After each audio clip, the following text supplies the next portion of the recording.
Hello, everybody. Welcome back to the Games Done Quick Hotfix. These are little shows that we spread in between our two biannual events that we do as charity events. And what are the hotfixes? These are various little sort of speedrun oriented shows showing off different parts of the community as well as just different challenges, different aims. Something that is very different is Think Fast that's going to be on after this, but Going Places is I like to call it a speedrun travel show. We go places finding region exclusive games that can be speedrun as well as games that we take on the go. I'm hoping that my phone will trust me and actually unlock. So today we're going to be looking through some mobile games that you can use on your phone. And for the folks that are on Twitch, we have still got, I think it's just about to run out, what we're going to name our file for these Plants vs. Zombies 2 run that we are going to have. We're going to have that as well as another run of that. We've got two different categories for Plants vs. Zombies 2, as well as a game called Pin Out at the end of the show, which, if you haven't seen it before, it's a pretty swoosh looking game. I think you will look forward to that. But before we do that, I'd just like to mention that the Frost for Towers 2023 prize submissions are now open until Friday, February the 20th. So you can go to gamesdonequick.com for more info, or you can use !prizes in the chat to find out more. And we said it earlier, hello Twitch. Also, hello YouTube, because you might be catching this after it's happened, but if you want to see the runs as they happen, you should check us over on Twitch and see the hype as it happens. Speaking of hype, we're going to throw it over to Warmec, who's going to take us through this Plants vs. Zombies 2. Apparently about time, but they got rid of that tag. Warmec, hello. Well, thank you so much for that introduction, and greetings, everyone. Yeah, my name is Warmec, and with me today is the greatest Plants vs. Zombies co-commentator of all time, Super, as well as the greatest Plants vs. Zombies 2 plushies that you might see right here in the background, too. I felt I needed all the support that I could get today, and I did. I know you and Chad will keep cheering us on as well. How you doing, Super? How you feeling? Great. I'm super excited for this opportunity and excited to be commentating an excellent Plants vs. Zombies 2 run by an excellent Plants vs. Zombies 1 and 2 runner. I appreciate that very much. I'll have to say the first and most important thing is, you may have seen in the poll just a few seconds ago, we have to choose our file name. And I, for the last 10 minutes, have been wondering what it was that chat selected. I did not take a peek at chat to get the preview. So what are we naming our new file today?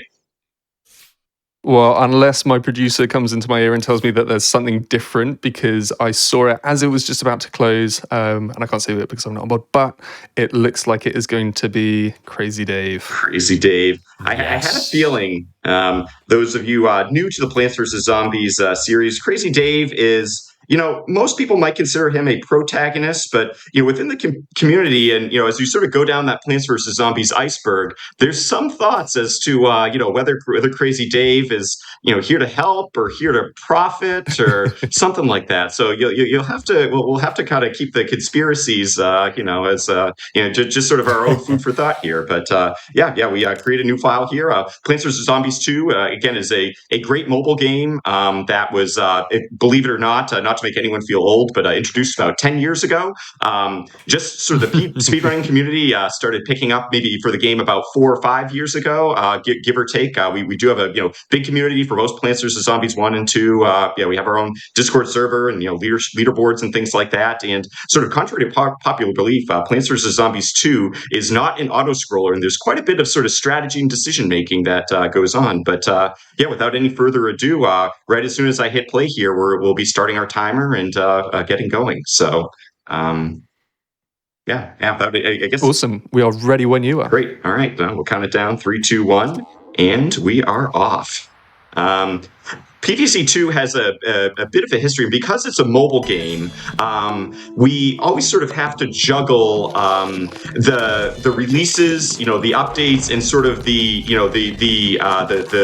developer's intentions with the game as well. So right now, I'm running on the most recent version of the game, which I believe is version 10.2 or something like that. But again, there's quite a rich history that hopefully we'll get into as we kind of get into the as we get into the game a little bit here.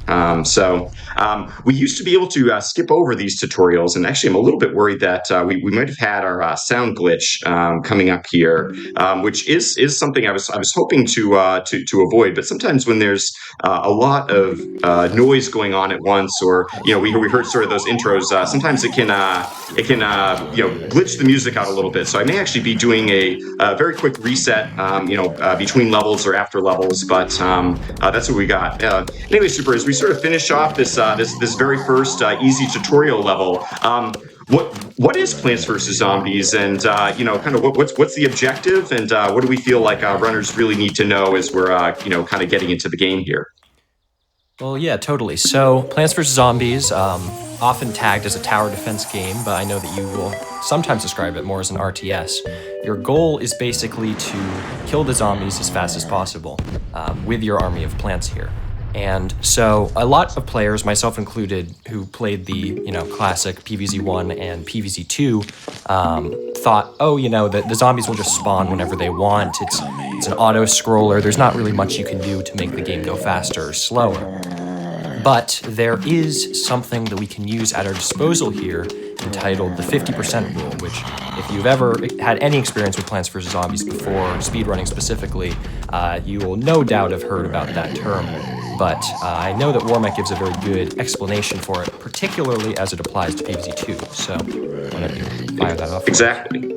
Yeah, no, thank you for that. And those of you that watched one of Summoning Salt's recent videos, this 50% rule is a little bit different, and we had it patented before any other community. So I don't want to hear anything about us stealing or ripping off the 50% rule, because we like to say that we were the OGs for that particular term. But the 50% rule for both PvZ1 and PvZ2 is sort of the core mechanic. Probably the most important mechanic that one would want to understand. And basically that's that it may look like the zombies appear on screen sort of in even intervals, but the way that it actually works behind the scenes is that you have to do up to 50% of the current wave's hit points in order for the next wave to appear. In Plants vs. Zombies 1, and the way more specifically that it works is that the game actually picks a random number.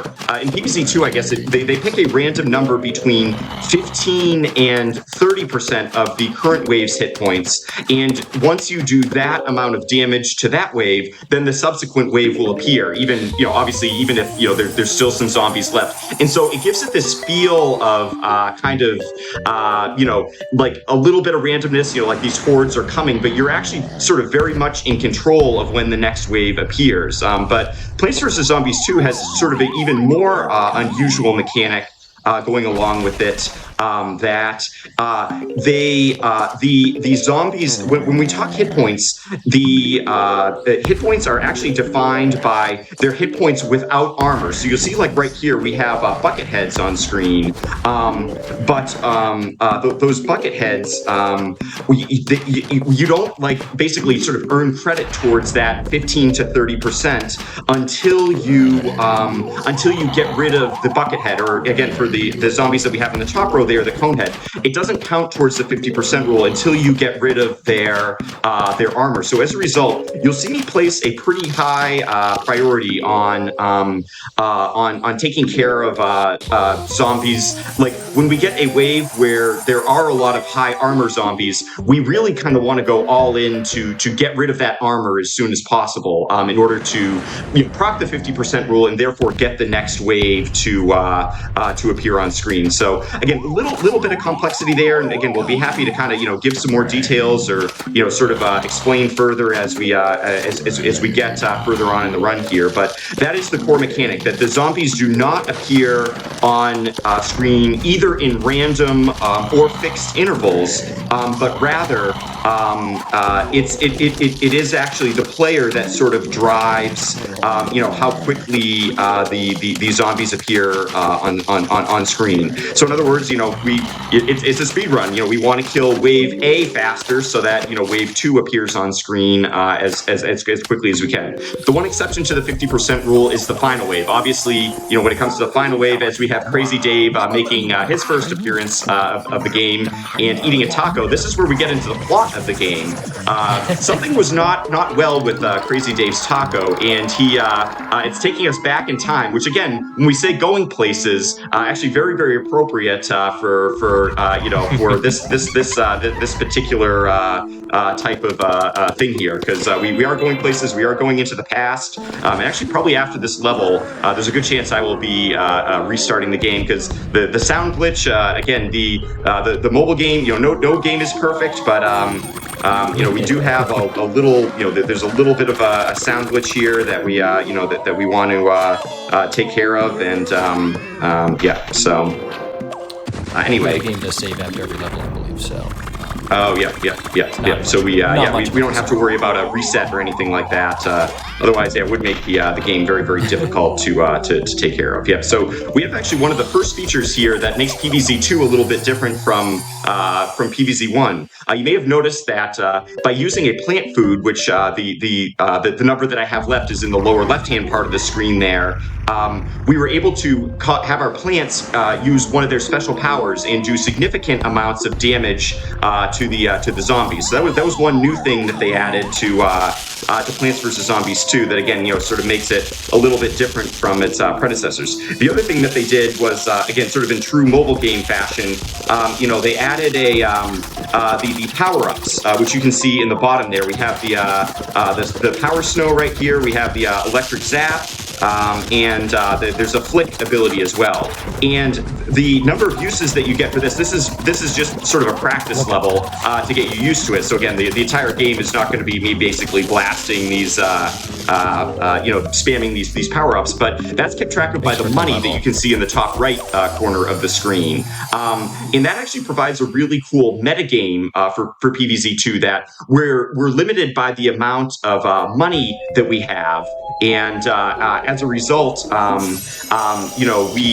have to make decisions. Again, say throughout the course of the run, we might get maybe $10,000 or $15,000. I'm just gonna reset here, see if we can fix that sound glitch. Cost a couple of seconds, but again, I think it'll be worth it for the audio quality of the run. But basically, we know more or less how much money we're going to get throughout the course of the run, and I could use all of that money and use all those power-ups on just one or two levels to basically blow through those levels really, really, really quickly. But then, of course, I wouldn't have the money later on in the run for some more difficult bits. And so there's a really cool metagame that goes along with PvZ2 as well, that basically we have to manage not only the resources that we have within each level, but also this sort of meta resource that we have that, again, sort of governs the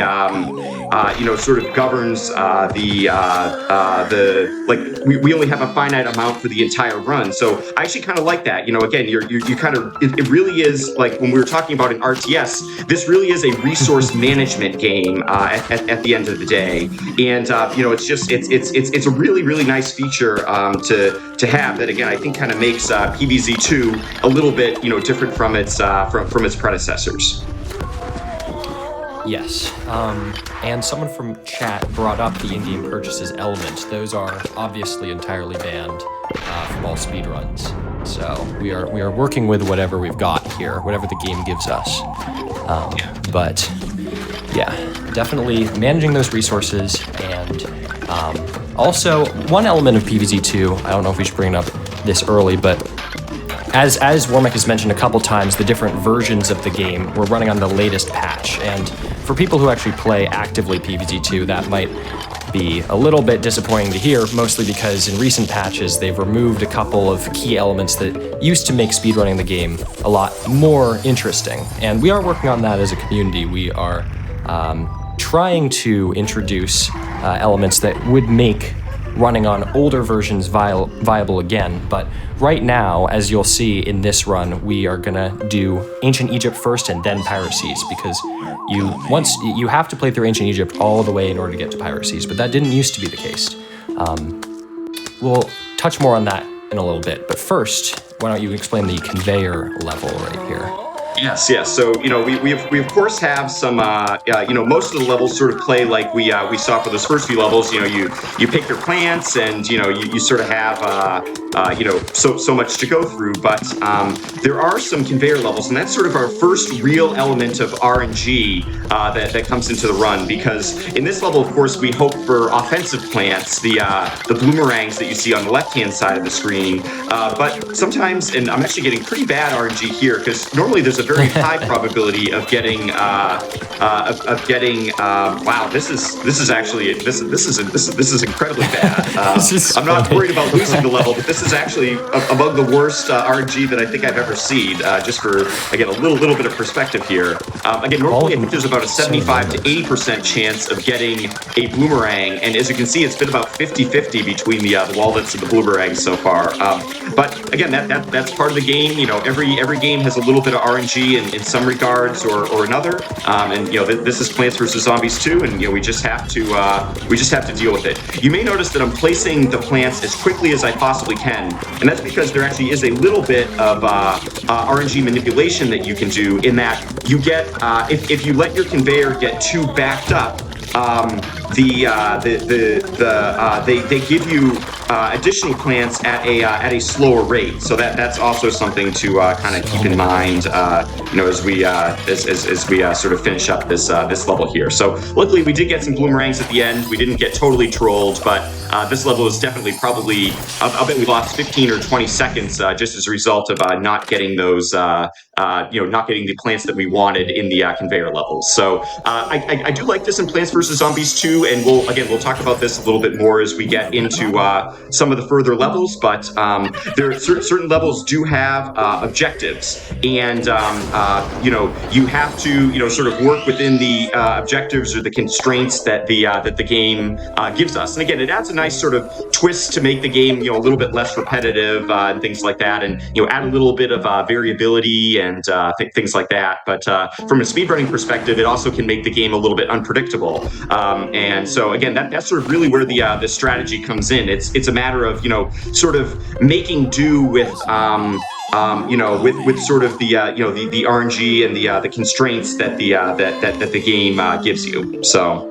And that's why we really do call Plants vs Zombies, both 1 and 2, a really decision-making speedrun at the end of the game, because you can certainly learn a route. You can certainly try to memorize all of the possible sort of iterations or variations that could happen within a level. But at the end of the day, the best runners will always in general always be sort of the best decision makers at the end of the day. Those that are able to sort of adapt and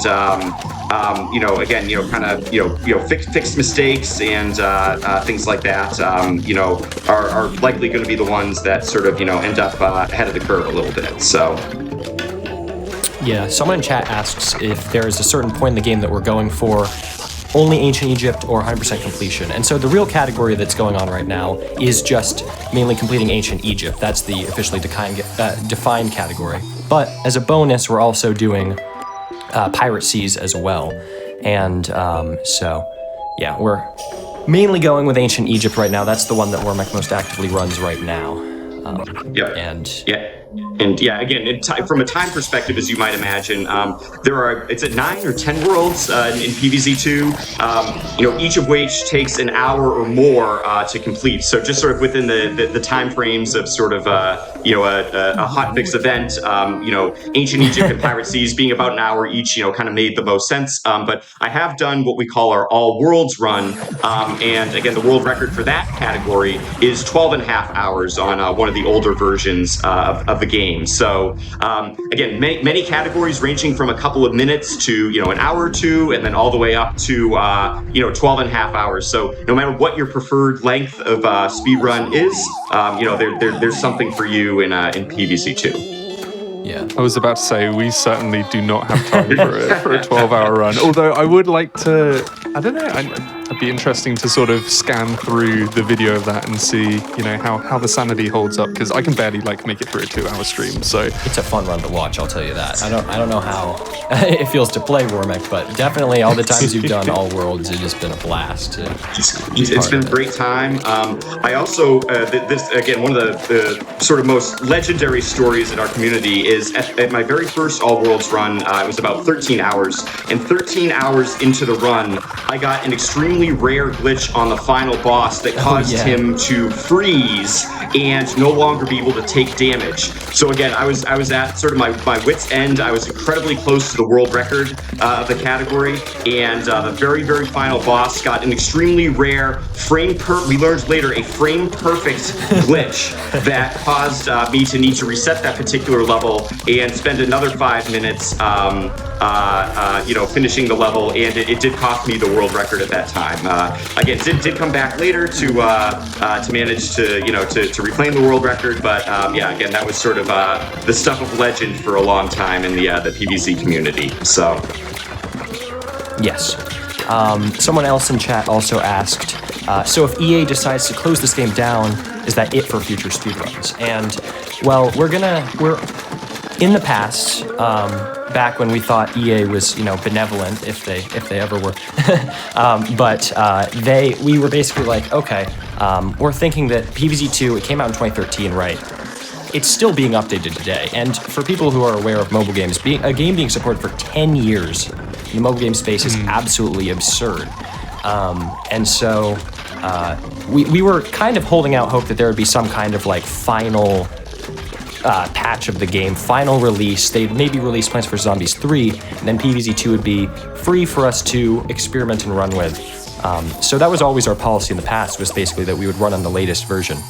But then it was one of the version 9 releases where they took out the ability to hop between worlds freely after beating the ancient Egypt boss. And so that was kind of a heavy, strike against PvZ2 speedrunning, unfortunately, because the main category, any percent, involved playing through ancient Egypt and then a couple other worlds to pick up some important plants, and then skipping right to modern day to beat modern day, because completing modern day is essentially the last thing you do in the game.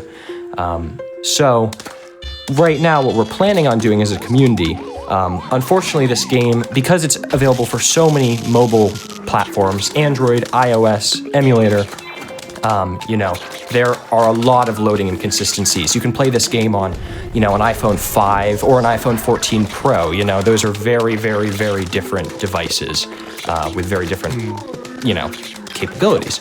And therefore, it makes it a little bit more difficult to do an RTA run of that game fairly for people of, the same skill level. We don't want it to hold you back. So what we are trying to figure out now is how we could do a in-game timer, essentially, that would remove these load times and level the playing field so that anyone can, accessible for anyone to run the game. And if we could do that, we could also then make an older version standard. So that way, if you wanted to run on an emulator, if you didn't have a platform that would let you play an older version, then you could run it on an emulator, which is usually very slow.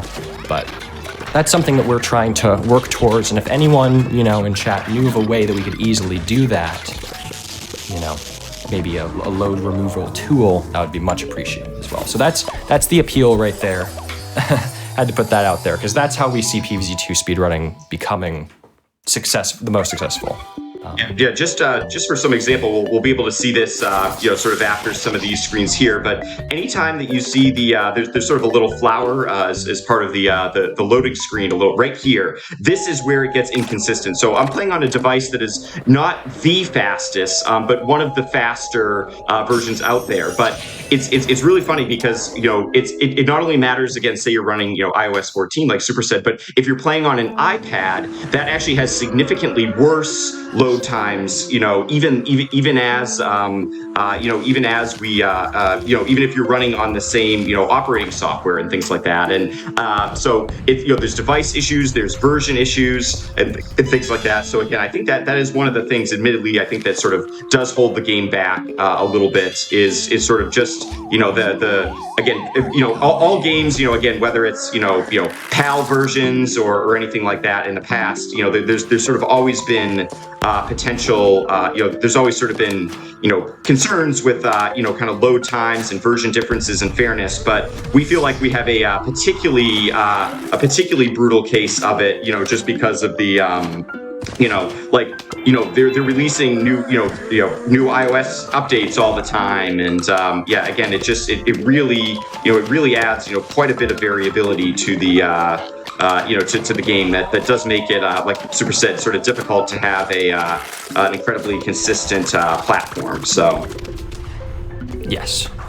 And we are aware of other speed games as well, which do have these in-game timer or load time removal tools. PvZ2 is pretty difficult because, we were talking with a PvZ2 modder actually the other day who said that the technology actually isn't quite there yet for just a full in-game timer type of thing. So maybe we had the idea of using maybe some kind of AI thing to match up with the sunflower screen, and then pause the timer during that type of thing. I don't know. It's still a work in progress, but considering how fast the game is and how fun it is to play, I would definitely love if anyone could do it on any platform. Obviously. Yeah. It's interesting that somebody asked the question about whether, if EA decided to ditch it, whether it could keep going. Because I don't know whether I've seen many, but there's a memorable sort of fan project that I remember because, Sonic's where my interest sort of leads mostly. And there was a game called Sonic Runners, which didn't last very long, but had a really passionate community behind it. And they made they hosted their own servers, have made new content for the game. They've kept it lively. So I imagine, you just told me that there were modders for this game, which, has sort of taken me aback. Yeah. So I imagine even if EA did ditch it, it might be something that could be sort of kept alive. Certainly. I don't know how much they'd clamp down on it because Sega are fairly lax when it comes to fan projects like that. So yeah, it depends from company to company, I imagine. Yeah, there are definitely a couple PvZ2 mods out there. The most popular one is Eclise, I think. I don't know the exact pronunciation, but that one isn't very good for speedrunning because they actually removed the 50% rule, which is sort of the basis for speedrunning the game. But it is a very impressive and very fun mod as well. So I hear, at least. People are working on it, is at least that root of it. And a lot of people do care a lot about this game, and I think its speedrunning future is bright. I think we just need to take things into our own hands as a community.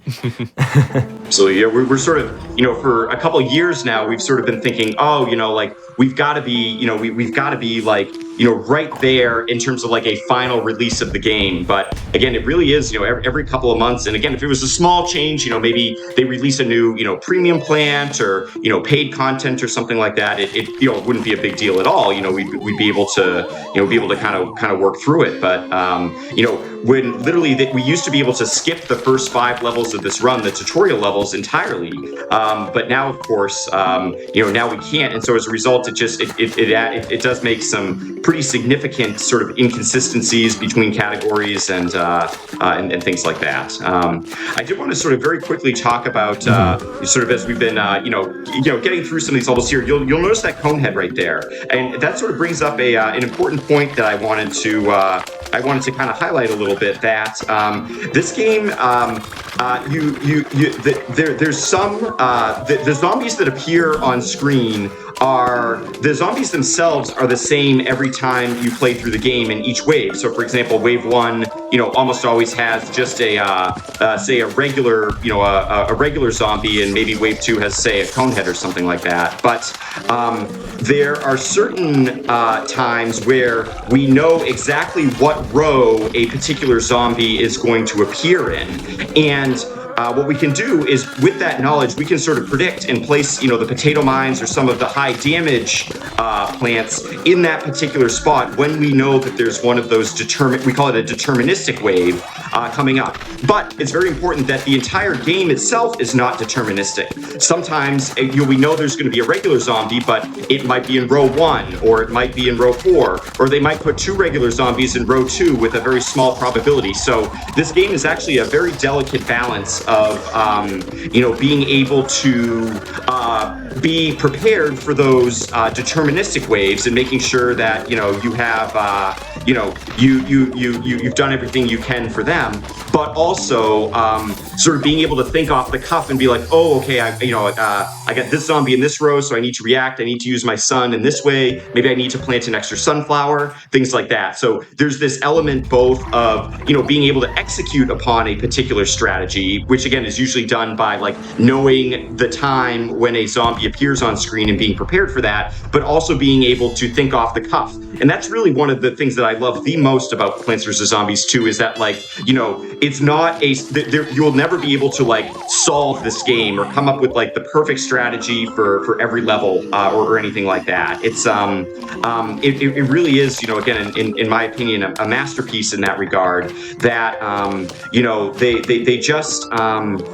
it's every playthrough feels different. Although the RNG can be frustrating sometimes, being able to react to that RNG is really what makes the game super fun in my opinion. So yeah, again, just kind of think about things that way. For example, I knew that there was going to be one of the camel zombies in the middle row right after the final wave. So I tried to put a potato mine in exactly the right spot so that I would be able to damage that wave, satisfy the 50% rule, and move on to the waves after that. And so again, whenever we get like certain sort of high impact zombies, like you'll see this that bucket head there, we always want to make sure that we have a solution for them. And sometimes the solution again is just like using the money, using our sort of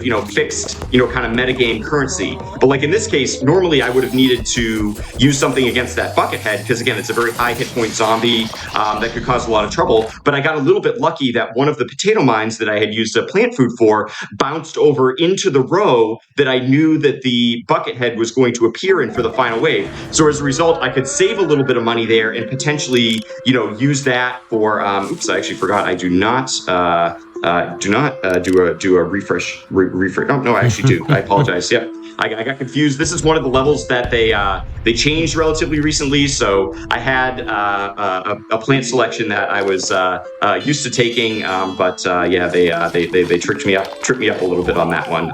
But yeah, so again, that balance between knowing in some cases exactly what plants are going to be in what row, but in some cases not knowing that, again, is really my favorite thing about Plants vs. Zombies 2, that really makes every playthrough, like I said, feel fresh, feel new, feel engaging, and so forth. Someone in chat did ask if the lawnmowers are part of the speedrunning strategy, and in PVZ1, they are a big part of it, but I was wondering if you could speak to PVZ2 specifically. Yes. Or perhaps other categories in which it is. Exactly. No, that is an excellent question. I'm glad you asked, because I think we maybe have a future PVZ2 speedrun on our hands, because you're definitely thinking about the game in the right way. It's the lawnmowers. If you look at, I look at it as an RTS, and the ways in which Plants vs. Zombies in Plants vs. Zombies 2 is a. I actually think I kind of goofed a little bit here, so I'm going to use an instance just to kind of clear up the riffraff a bit and all that. But the lawnmowers are a resource that you can use to kill zombies. And so we normally do, but the zombies in Plants vs. Zombies 2, they take a long time to get to that lawnmower. And later on in the game, we're given a I actually missed I missed that sarcophagus zombie. That was huge. I thought I got him with the potato mine there, but again, a slight misclick mishap there. Later in the game, we're actually given the ability to launch a lawnmower. You basically can press and hold on the lawnmower and it flies forward, but we don't get that ability until sort of well after ancient Egypt. So the lawnmowers can be a strategy, and there's one level where we do get to use the lawnmowers a little bit, but it's when we get one of the gargantuar zombies that like throw zombies into the into the back rows and so forth. The lawnmowers may come into use, but we don't really get to use them from a strategy perspective in this particular category. Again, just because of the the fact that we can't launch them, and so again, it makes it sort of not there's not a lot of optimization to be able to build them into this particular category. Yeah, and in all worlds, as you mentioned, the mower launch does end up being a very large aspect of the strategy for sure. At least in the runs you've done, you would always have to remind yourself to use mower launch because you'd always forget, but it's super helpful.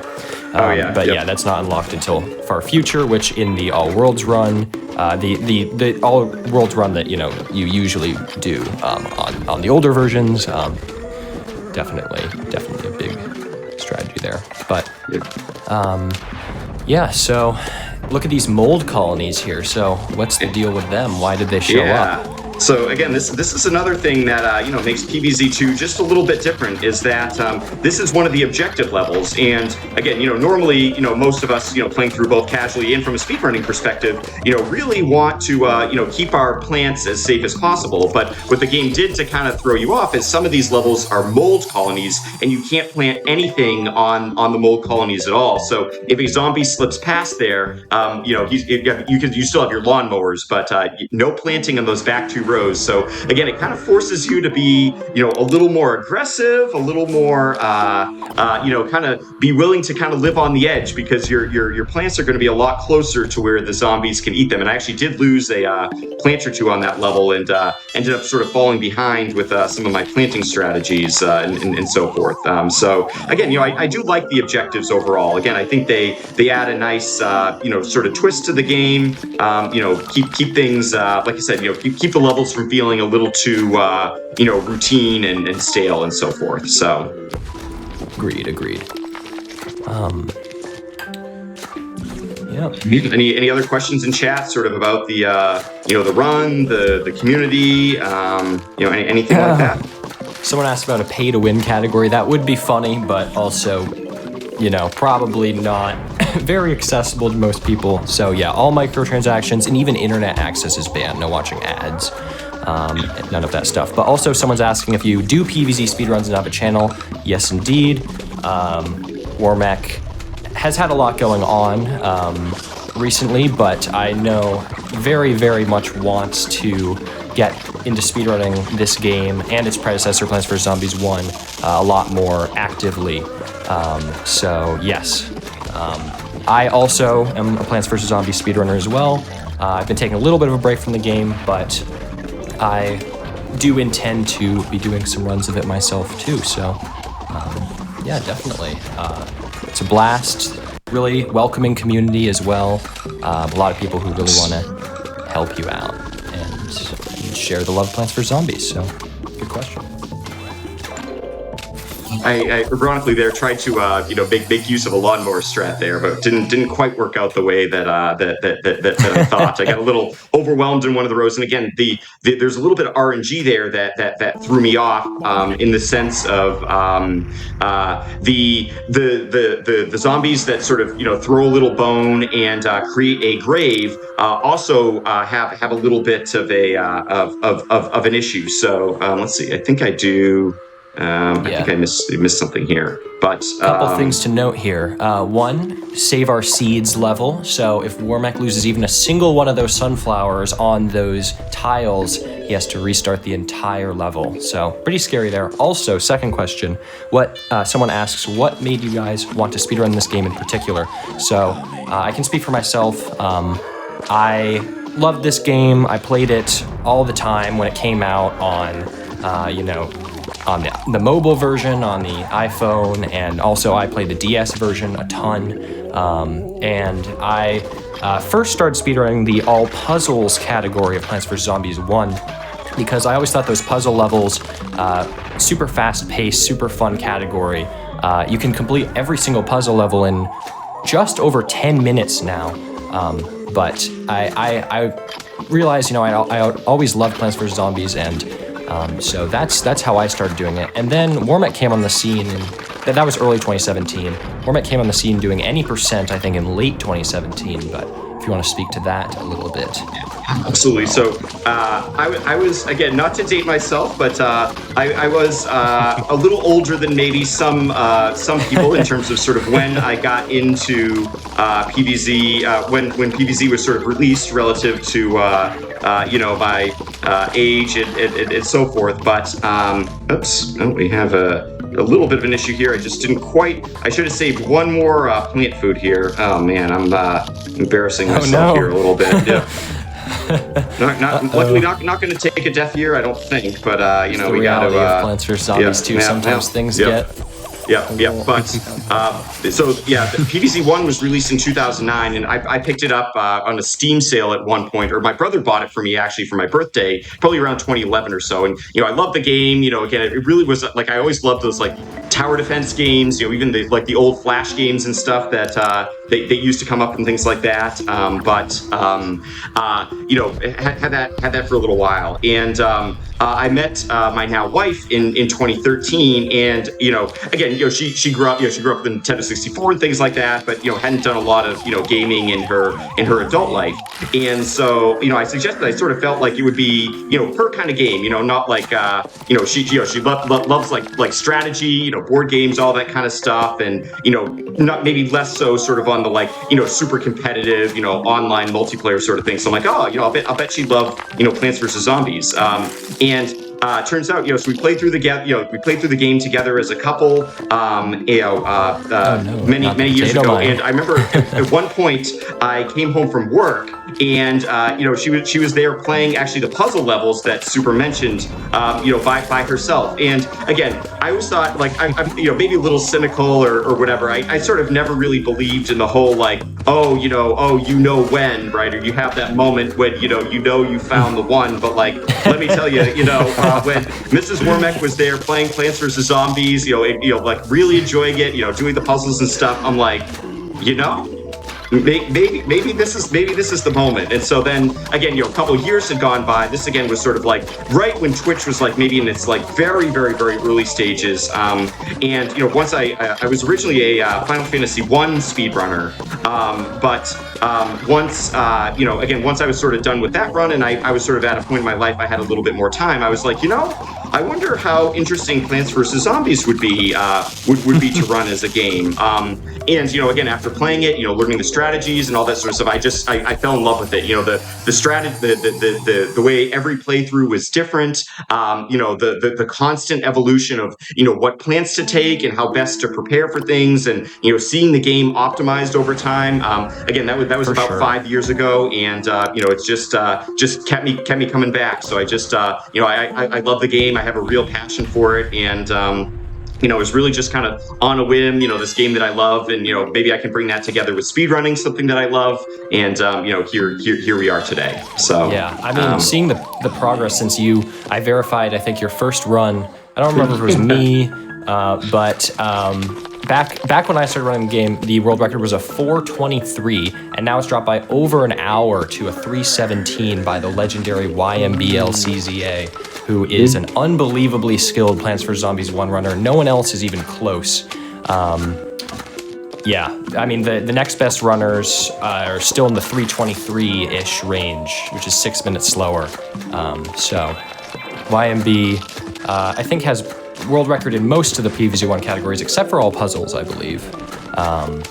The aforementioned one. But yeah, it's been super cool to see the speedrun community grow, new tricks being discovered, and all of that. Someone else asked about the upgrading plants mechanic, if you wanted to touch on that as well. Yeah, absolutely. So upgrades are allowed again, so long as you only use the provided in-game currency, and you're not you're not. Oops, I actually kind of goofed quite a bit there. We're going to see if we can deal with these last couple of waves just a little differently. And I was one plant food behind, but yes, yeah, no. Again, it's been amazing to see the community grow. Again, I think we have runners from probably 20 or 30 different countries at this point. PVZ1 has over 200 runs for any percent alone.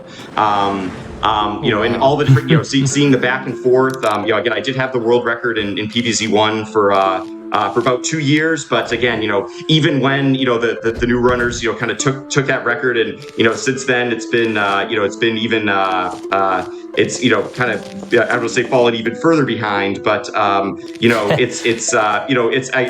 haven't felt like that's detracted from my enthusiasm or excitement, or sort of the joy that I get from running Plants vs Zombies. It's really just everyone thinks that their speed game is the best, so I don't know if we'll go quite that far, but like for sort of like what I enjoy about gaming, and just kind of by my personality in general, Plants vs Zombies has just been such an amazing fit, and I still feel like although especially for PVZ1, there's a lot more optimization to a lot of the runs than maybe we have in PVZ2.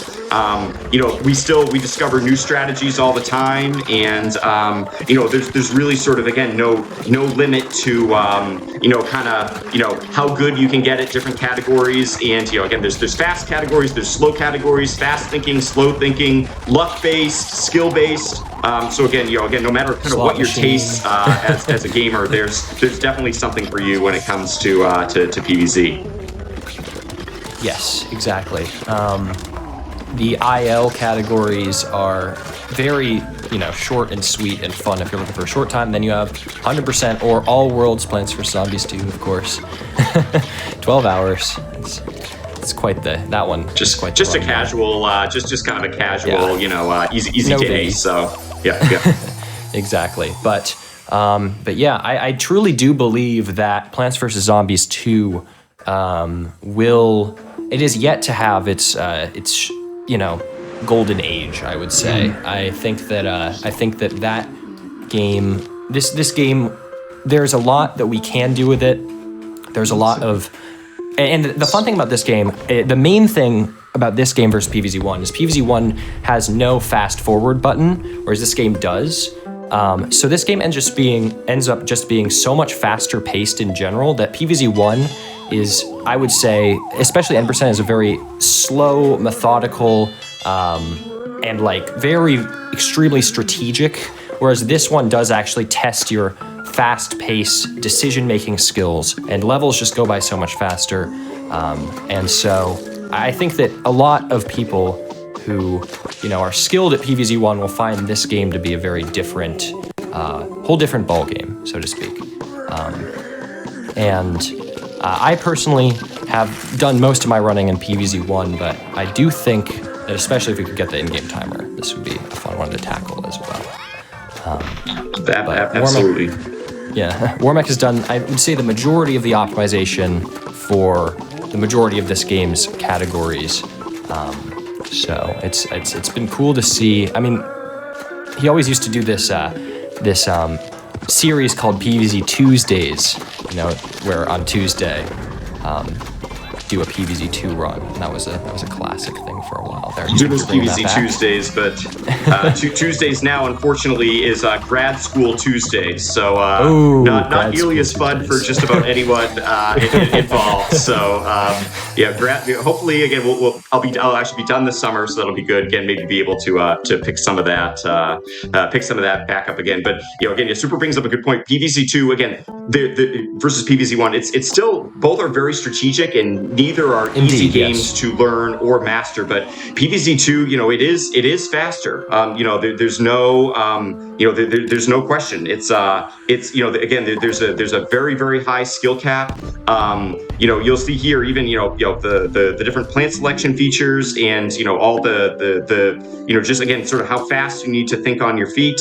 Again, really brings brings a whole lot to the to the game that PVZ1 again being a little bit slower paced, but not to say easier, just kind of Different style, yeah. do that. Yep. Definitely. I mean, PVZ1 also does have the faster paced categories as well, but if you really want that tower defense, again, tower defense, maybe not the right word, but planting, seed picking, classic PVZ gameplay, but a little bit faster. PVZ2 definitely offers that as well. But have you touched a lot on the money pace and the considerations? I think that's a very, very good point. Again, this is one thing that again has changed throughout the sort of the version history of the game, as we kind of get a little bit close here with some of those. Oh no, that poor sunflower down there. Yeah, no, rip sunflower. He's not making it today, but let's see. Oh man, that was really close. That torch zombie right there. I'm very happy with how I handled that at the end. Again, kind of fell a little bit behind. Impressive. You saw, again, losing any of those sunflowers would have been an immediate. You have to replay this level over again. So that would have been some real trouble. But Super was mentioning the money pace, and I'm playing a little bit more conservatively than I normally would. Again, we have a sort of a known amount of money that we're going to have throughout the run, and so sometimes I can be a little bit more aggressive. Again, you'll see me oftentimes use instants either when I have a very difficult wave in order to satisfy the 50% rule, or I have and actually in this case, because we're given a very unique plant for sunflower generation, being the twin flower for the first time this run. Again, we definitely have to we have to kind of we do need to manage our money. You'll see I have about $6,000. That's probably the equivalent of making me do some math here, but kind of. However many sort of instants that equates to, and I sort of try to make sure. All right, I'd like to have at least one instant left for pretty much every level for the rest of the run. Of course, you see me using a bunch of plant food here. That's sort of its own thing, but so the money pace, I would say, again, you can be aggressive early, but again, you kind of always chickens always come home to roost, or things like that. There's always a price to pay at the very end. Let's see here. Oops, actually kind of goof that a little bit. There we go. Again, you had to use a little bit more money on that one than I would have liked, but again, we are coming to the end of ancient Egypt, and we do get periodic, extra bits of money every couple of levels. You'll see you get the little rewards and things like that. I guess while I'm thinking of it, we mentioned being a mobile game and all that stuff. If you do play Plants vs Zombies, and again, I was very glad I remembered to do this before the stream, but if you are playing on a mobile device, say your phone or tablet or whatnot, make sure that you turn it into airplane mode and turn the Wi-Fi off, because the reason I have not been getting any ads this game is because I disabled internet access for before the run. So again, normally, unfortunately, PVZ2 is sort of a ad littered experience, and so it is very nice to be able to to be able to play the game without ads. And the best way to do that is just to disable the Wi-Fi and just kind of play the game, through from there. But I definitely forgot. I did have a marathon back in June. Actually, significantly misclicked there. I thought I placed the potato mine, but I definitely did not. Okay, this is already getting a little interesting again. No matter how long I play the game, there's always always mistakes to be made, and always trouble and so forth. But I actually think I have to use some money here. Again, those sarcophagus zombies are a good example of sort of where it can be worth it to use a little bit of money, kind of stay ahead and whatnot. So.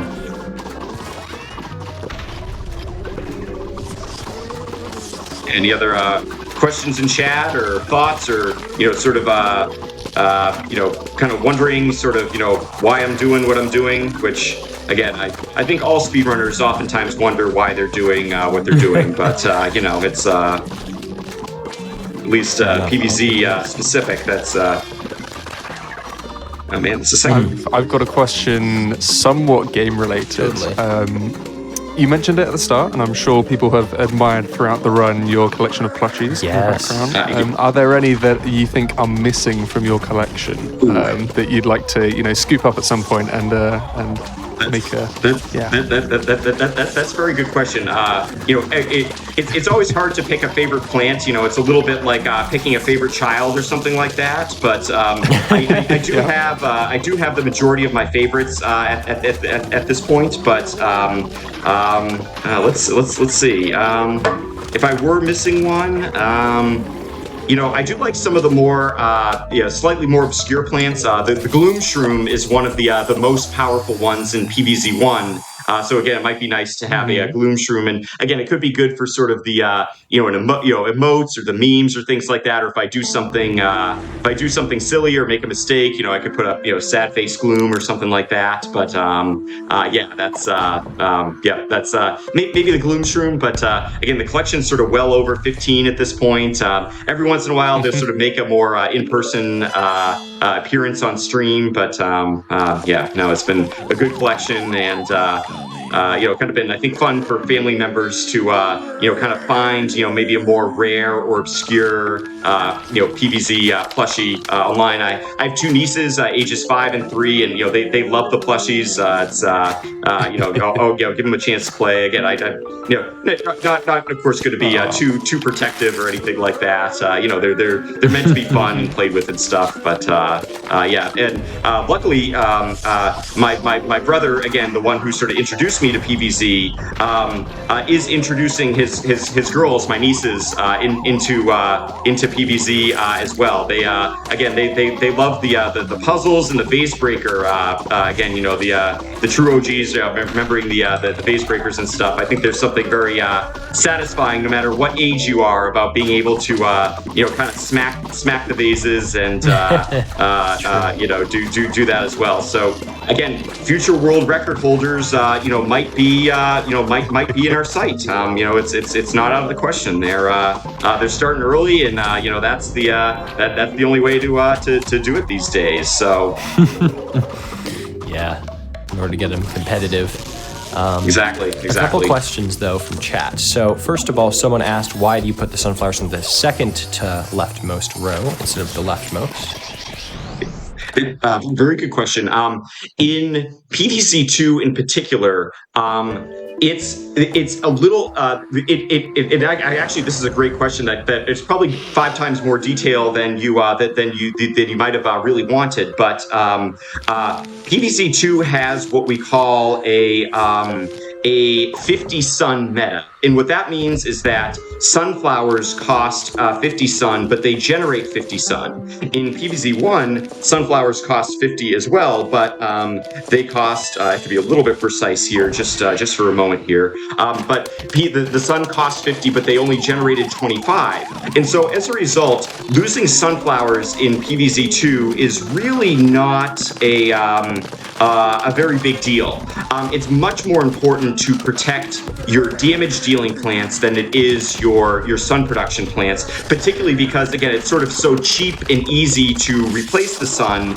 And again, basically like looking at it as like kind of a return on investment, it only takes about 10 or 20 seconds until the sunflower has paid for itself. So again, losing it is not necessarily a very big deal. Again, as opposed to PVZ1, where again most of the time the sun is planted in the back. So that's why we generally put the sunflowers in row 2. Some runners will do row 3. Not necessarily a huge difference in my opinion, but yeah, no, very very very good question, and again, glad one I'm definitely glad was asked. Yes, and also for levels with a plant limit, as was also addressed in chat. Sometimes you do end up stockpiling sun pretty often, and sunflowers are the first thing that can go when you have limited numbers of damage dealers. But someone else also asked, let's see, do you like PVZ1 or PVZ2 more? Oh, it's again. You're talking about your favorite children here. Again, this is just this is really deep and so forth. Again, I think for me, Plants vs Zombies 1 always holds a very special place in my heart. It's it's again a little less microtransaction-y. It was the first one that I played. There's something just nostalgic. The music in both is excellent, but in one, in my opinion, is an absolute masterpiece.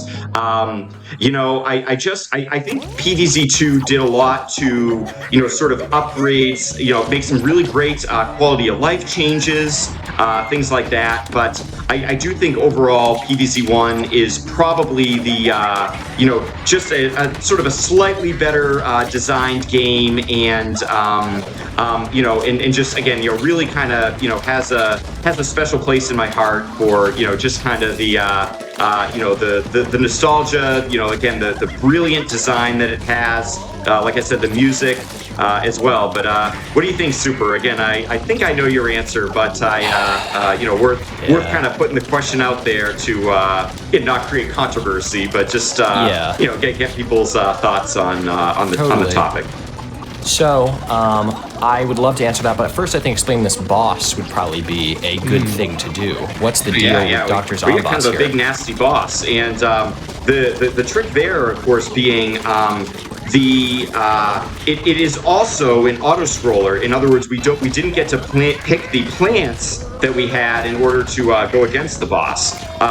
So a couple of things. Number one, Zomboss will sometimes charge your plants and basically kill everything in that row. But you saw, if you time it's not a super precise timing, but if you time a plant food, as I will right here, you can actually stall him and he won't override the plant food effect. And so again, if you're very, very careful about your timing, you can actually keep your plants alive for this Zomboss. And again, using the plant food at very well timed, sort of strategic intervals is sort of the key here as well. Again, this is actually going very, very well, and we're really kind of unloading on Zomboss, and I don't think he's going to be too long for this world here. So here we go, and coming up on time, at least for the Ancient Egypt right now. That's what we got. So. Nice. Nice. Yeah, not sure where we're at in terms of the overall time frame. I think we kept it to under an hour, which again is very again a good run. Very very consistent for this category. And again, I feel pretty good about everything that we had. To finish off on Zomboss, he does have 3 phases that you can sort of see from his health bar.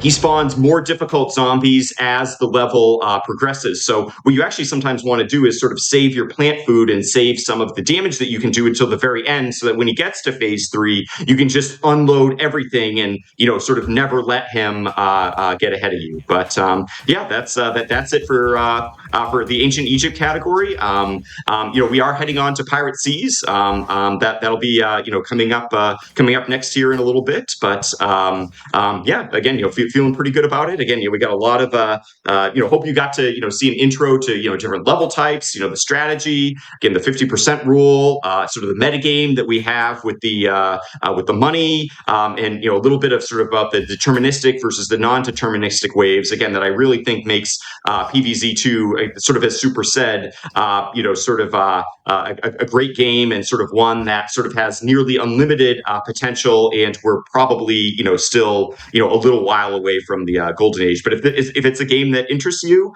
category that interests you, I'm certainly available. Super's available. We have a Discord. You can check out some of the runs on speedrun.com. I even do have a tutorial for a couple of the different PVZ2 categories that kind of goes into some stuff in a little bit more depth for certain versions. So again, we really welcome everybody that loves games, loves strategy games, and might have something to add to this to this particular game and category. Yeah. So I guess we will pause here for a sec. Indeed. Yeah, on our end, that looked like a 56, 57 counting up nicely, which, well under estimate. So good job on that, everybody. We are going to be taking a break, but we are going to be having more lovely Plants vs. Zombies action with more mech.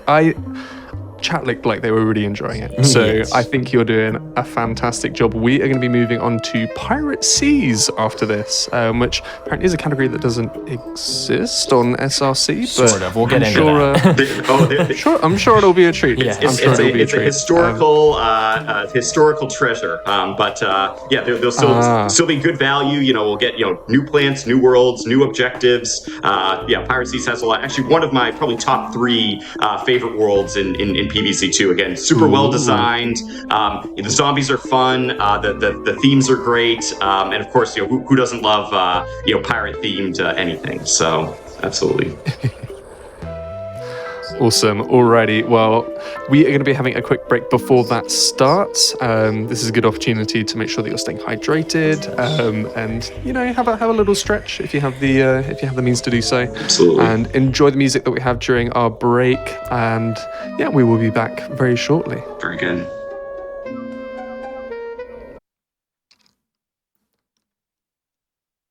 Hello, everybody. Welcome back to the Games Done Quick Hotfix. If you have just joined us, thank you.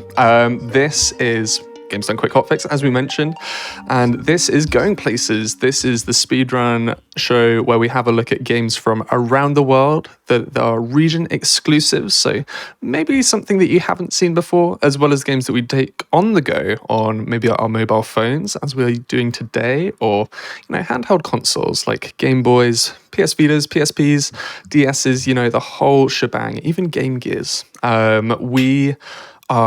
We've been treated to some Plants vs. Zombies 2, and we are about to continue that. But just before we do, if you want to follow what we're up to on all of our various different platforms, you can use ! links in the Twitch chat to find out where we are. And the Unapologetically Black and Fast is coming up on the February the 11th to the 12th. This is an event that celebrates black excellence and speedrunning.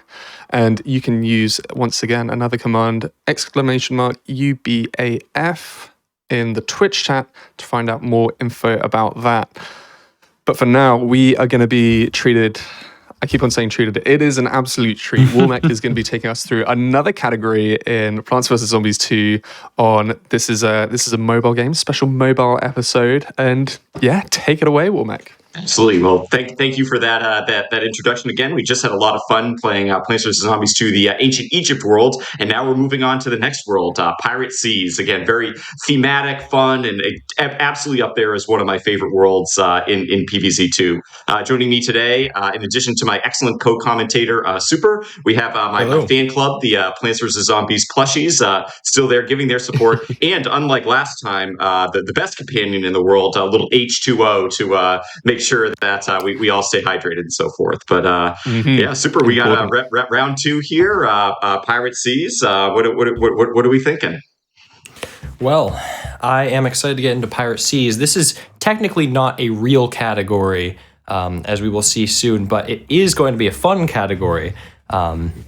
So I am excited to explain more about what I mean by that as soon as we get started.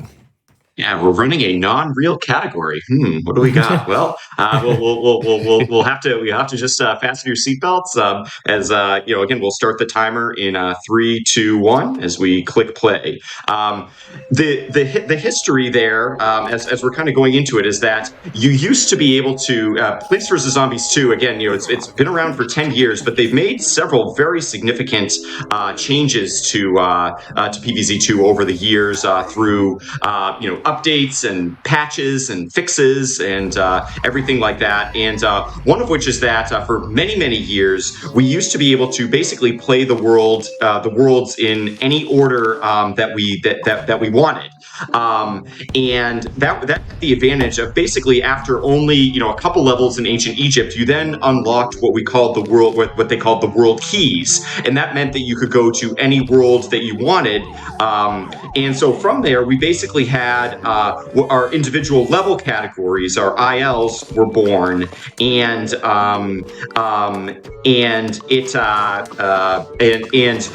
again, you could basically run all the levels individually. But in just the last couple of months, they released a patch that sort of changed all that. And you now have to play the worlds in order. You no longer have the option of going to playing pirate. So we had categories like Pirate Seas and Big Wave Beach and everything like that as their own category, because you could basically start and from like a nearly fresh file, you could jump right into Pirate Seas. But now we can't do that anymore. They basically, in order to, I think, be a little bit friendlier to newer gamers, they make you play the levels in order. And unfortunately, that means that as we hopefully finish up this first level here, if I don't have too many misclicks, that in order to play Pirate Seas, you now have to beat ancient Egypt, and so that's sort of why we connected them back to back here in this particular event. Because what used to be sort of you could do it as a standalone level, a standalone category. Now you have to beat ancient Egypt first, and then for the next level, Wild West, after that, you have to have beaten Pirate Seas and so forth and so on. And so as a result, these changes to the game with the most recent updates mean that we can't. A lot of our individual level categories are basically dead. Because you have to beat the levels in order. Other than really ancient Egypt itself, which does sort of stand alone as a standalone IL, that just doesn't it just doesn't really apply to really any category anymore, unfortunately. So it was kind of a blow to the speedrunning community. Again, especially those of us that really loved the ILs, the individual levels, and sort of found our passion or our kind of niche, being able to run them. So again, we're sort of using Pirate Seas as sort of a de facto IL, at least for kind of the hotfix scene here today. But and we do keep we do have basically some legacy categories that people can run. So if you have an older version of the game, you would be able to run Pirate Seas on that older version of the game. But unfortunately, sort of being able to do that on the most current version of the game is no longer available. So, although as we were talking about earlier, ideally we will in the future be able to bring that back once we decide upon the perfect past version that we can all play on. The individual worlds will return. And along with everything else. So, again, some changes are going to be coming to PvZ2 speedrunning, and I think all for the better. We just definitely need to sit down and have some hard conversations about it. My vote is personally for some people. I mean, one of the most controversial changes they've made. I mean, they've done some, in my opinion, pretty bad updates to this game over time. They removed the world keys. And they've added like plant leveling, a lot of stuff that I'm not really a big fan of. But the biggest thing that I don't appreciate that they did was remove the ultimate battle and demonstration minigame themes from the game. It was a while ago. It was back in, I have it pulled up here, August 29th, of 2017. So actually now about the same time that Warmech began running Plants vs. Zombies, they removed those two songs from the game. And of course, those two songs are remixes of some of my favorite PVZ1 songs. And I don't know why they decided to remove music from the game, especially really good music, but I would hope that we can bring that back. Fortunately, it is possible to access older versions of the game. They have been archived, so that's not really a concern. The biggest concern, again, is just how do we need to standardize it, and we will be figuring that out for sure. I don't know if anyone else says this, so I'm going to say it right now, but, you can mess with gameplay, you can mess with balance, you can mess with, just about anything when it comes to, trying to, release new updates for your game and so forth. But boy, you can't mess with the music, especially the good stuff. That is just, yes. If you want to make your community just mad as hornets, that's that is the biggest no-no out there. You can't change the music. Imagine they do that for Super Mario Brothers, or again any of the favorites, any of the classics. There would be outrage. Just riots in the streets and everything. You can't mess with good quality music. That's just a hard no. Not at all. But now that we are getting into Pirate Seas, what would you say sets this world apart from what we were just watching, Ancient Egypt? What are the fundamentally different strategies when it comes to Pirate Seas as opposed to Ancient Egypt?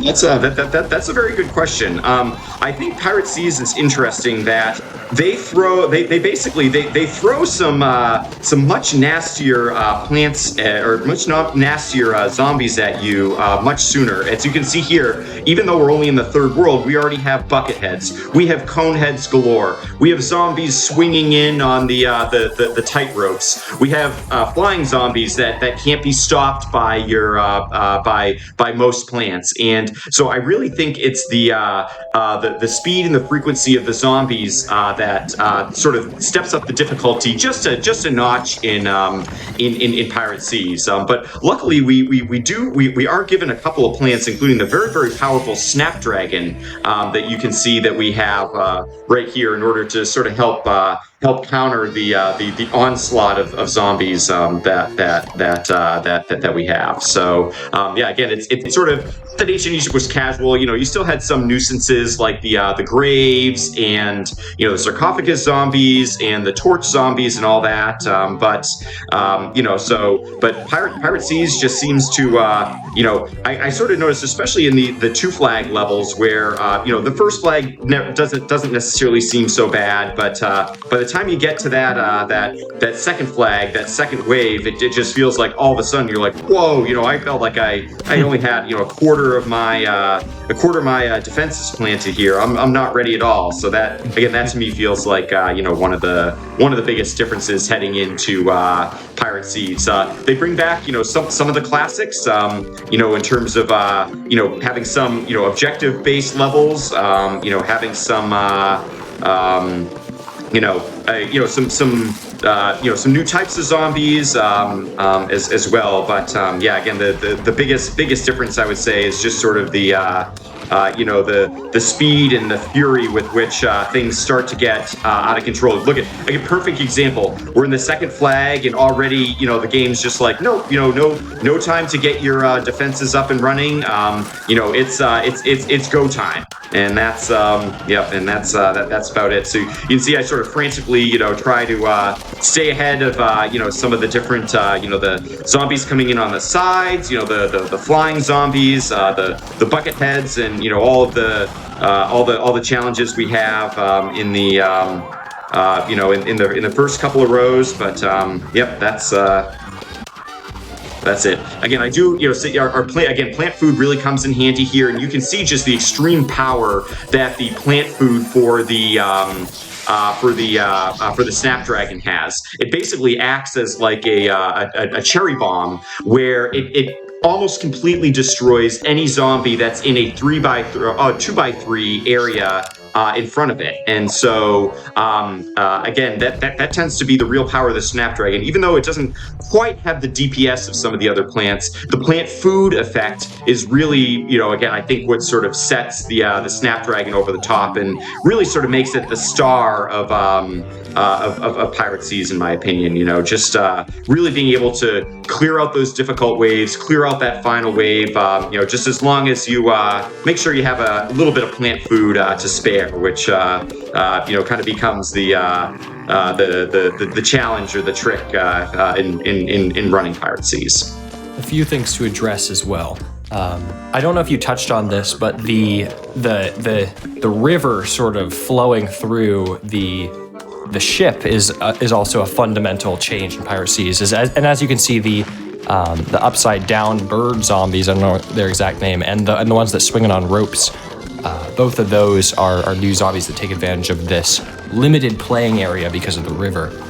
And in addition, someone else asked, since when is Pirate Seas 5 not a locked and loaded level? And as we have also talked about, another random thing that they've changed, and it really is kind of hard to understand why, like their reasoning, because I don't know, 6 years ago I felt like this game was in a pretty good spot in terms of updates. Like, it made sense. They had good music, they had a lot of interesting worlds, but in the time since then they haven't actually added really new worlds or new anything. They've just sort of changed levels arbitrarily and removed things, and so I fail to see exactly what they've accomplished with that. Also, someone else in chat says that's not a river, that's the space between their ship and yours, and they're coming across planks. Now, the fact that you bring that up actually has just completely blown my mind, because I have never realized that that's actually what's going on. I'm going to admit, I'm sure I've spent hundreds of hours in this game between, playing casually and so forth. It is so obvious, but oh my God, I had no idea. My mind is completely blown. This is I don't know how many people are watching right now, but I think we have just embarrassed ourselves in front of far more people super than I think we ever would have imagined. That's crazy, but makes total sense. Sense. Wow. I mean, it probably was obvious. I guess sometimes, you miss the forest for the trees a little bit. And I guess that's... I was about to say, this sort of... it seemed pretty obvious to me, and I just sort of assumed that you guys would know. Okay, rub it in, just, make kick us while we're down. I get it, Yep. It's easy for me to say now. I could totally have thought that it was a river too, and I'd be like, oh, come on, guys. Yeah, I just thought the ship was just to weirdly designed that the ocean would flow through it. I don't know how I arrived at that conclusion, to be truthful, but... no, that is hilarious. Yes, indeed. Something about the specific perspective of the usual gameplay camera makes it hard to remember. That's a good point. Thank you for covering for us. I appreciate that.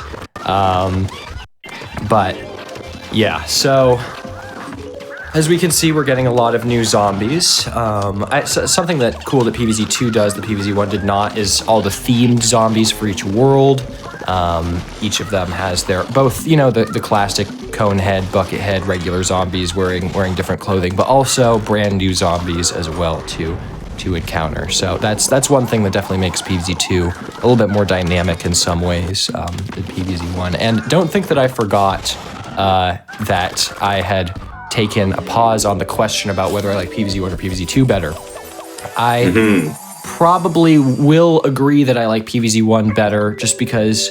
But we're also seeing, PvZ1 received maybe a couple updates and was totally static, and so we're seeing, a masterpiece crafted meticulously. They spent several extra years on PvZ1 just making sure, tweaking everything and fine-tuning it to get it absolutely right, and I think that's something special about PvZ1. But for PvZ2 is much more of a sort of a distributed game in a way. There are ideas from when the game first launched that have been removed that I thought were amazing and genius. There have been ideas that have been introduced with updates over time that I thought were amazing and genius. There have been things that have been removed with updates that I thought were amazing and genius are no longer in the game. So I would say what PvZ2 offers over the span of its entire 10-year dynamic life is probably comparable to PvZ1, to be honest. I think there's a lot of really cool mechanics and a lot of interesting things they've done with it.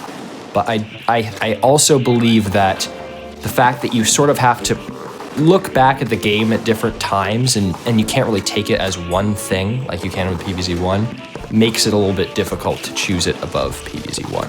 Now, if they ever released, if EA decided to release a $60 PC or console port of PvZ2, like PvZ2 Deluxe, that contained everything ad-free, microtransaction-free, all of the stuff that we've had all this time, I would instantly buy it. And I think that would be amazing, and that could potentially rival PvZ1, but I don't see that happening because that does not seem to be where their priorities I will lie. definitely say, the quality of life changes. They absolutely nail some of the quality of life things. You mentioned the fast forward button. I love the idea of plant food. I think it adds a tremendous, excellent sort of, versatile strategy to the game. All that. Again, I think that's. I think that's great. Again, I like the addition of the instance. The zap and the power snow and things like that. I wish there was a little bit more of a disconnect, like you got it in game or you had to, somehow obtain it in game as opposed to, kind of making it currency based. But I sort of like the currency meta that there's this like thing that you have that can make the game go faster, sometimes or in an emergency, but that, isn't unlimited or doesn't necessarily break the game. More plants, more zombies, all that stuff. They did a lot of right. They did a lot right to be absolutely fair to PvZ2. But I think you're right. I think sometimes I read somewhere over half the plants or about half the plants are sort of locked behind some kind of transaction, either through the in-game currency that you get or or a microtransaction, and that does add a layer of difficulty for me to I do think sort of holds PvZ 2 back from quite being in that same tier as its predecessor. But Yeah. Again, I understand people who have played both and genuinely like PvZ 2 more. And again, it is an excellent game with many redeeming features and many fun hours of gameplay. Kind of no matter your style and preferences and things like that. So it's hard to hate on two games that are both great. Have some important discernible differences, but yeah. One person also said, important, did the entire PvZ2 running community think this was a river the whole time or just us? I cannot speak for the entire community. I'm not even sure I thought it was a river, just that there was like some kind of like water flowing through the ship or for some reason. That was my impression. Truth be told, I didn't really think about it that much. But I can't speak for the whole PvZ running community. Probably most of them realized. That's good. And I think, not to sort of, dump on us even more super, but we just obtained the spring bean. And that to me, like, it seems even more obvious now, sort of about the, sort of the themes and the ideas and so forth, behind the game. That like spring bean, basically one of the main advantages is it makes the zombies walk the plank. So you'll see me several times here planting a spring bean to get the zombies to walk the plank, and if you didn't even totally realize that it was a plank to begin with, that's a rough one. You'll see right there. We really take advantage of that. You get an instant 50% rule. The next wave of zombies appears, almost instantly. So it's a good one. And you'll see here we had this planted, knowing that we were going to get a cone head here, and being able to dish out some damage to that cone head as soon as possible. So. Another example of the way that you can sort of plan ahead a little bit in this game to make to find to optimize the strategy, and that with playing it enough, you sort of start to learn where some of the zombies appear and where some of the major threats are, and all that as well. Yes, indeed. So, what else are a couple other things? Some people are agreeing that a PVZ2 Deluxe release would be very, very fun. I think that would be great. People are commenting on Plant Food Spring Bean and Blover, a classic exploit that I believe was patched out, although only that specific interaction I think was patched out. I think there are still ways to, perhaps in your all worlds runs, you would use that trick. Actually, even in modern day, any percent. Yeah. If I recall, I think we might have lost the in-game sound here, so I'm going to do a quick reset between these levels just to get our sound back here. Oops. We'll make sure we actually do that right, and hopefully. Which way do you swipe? Not upside down. We make sure the phone doesn't get flipped around or anything. But yep, that's great. Again, the sound glitch is tough. In our longer categories, we do allow the runners to reset without a time penalty if they do run into the sound glitch. I've noticed every hour or two that I play, it seems to just get a little bit funky. And again, sometimes I feel like I can tolerate it. Other times, not so much. But not so bad. It's funny how, they've released all these patches, but this sound glitch has been so pervasive and they've never addressed it. But also, I don't know if it used to exist either. Like, I don't know if on older versions, like it might have been introduced, unfortunately, but. Yeah, I don't specifically remember it until I think I did my first All Worlds run. I think that was sort of the first, experience I had with the with the sound glitch. So yeah, unfortunate. As we're moving here, are there any specific worlds you think we should be looking out, or levels that we should be looking out for in Pirate Seas that you think will be particular? There's a couple. I think it's Pirate Seas 24. Always catches me off guard. Again, one of those where it kind of goes from 0 to 60 in terms of the difficulty and sort of where we're at with the. Do one of these here. Pirate Seas 24. It's another one where again we keep getting zombies that you'll see here. I use a plant food on the spring bean, and it basically knocks all the zombies off to the other side as well. So that's good. But other levels to look out for. That's that's a good question. I have to think a little bit more closely. Again, they've also changed a number of the levels recently as well to make it. Again, I guess I don't really know why, but it's sort of thrown off again. When I used to run this category a bit more regularly, it was a little more a little more obvious for. Sorry, I just felt myself falling a little bit behind here. Just making sure we stay ahead of the deepest trouble here. But they've changed quite a few of the levels. I will let you know when it comes up. My favorite level in Pirate Seas. They definitely have some very, very well designed ones in my opinion. That again, I'm really looking forward to be able to kind of play and show off a little bit here as well. So. Yeah. And someone also asked earlier, what would your favorite plant be? That was back in ancient Egypt, actually, but I never. That's right. Yeah, I think we made the joke about favorite children and stuff. But I've always had a place in my heart for the squash. The squash is just very, it's amazing how much personality they can build, into the plants. Particularly, I would say PVZ1 does that very, very well. I always felt like the squash had a great personality, and it's an excellent plant from a speedrunning perspective too. So, again, you can imagine kind of the best of both worlds and all that.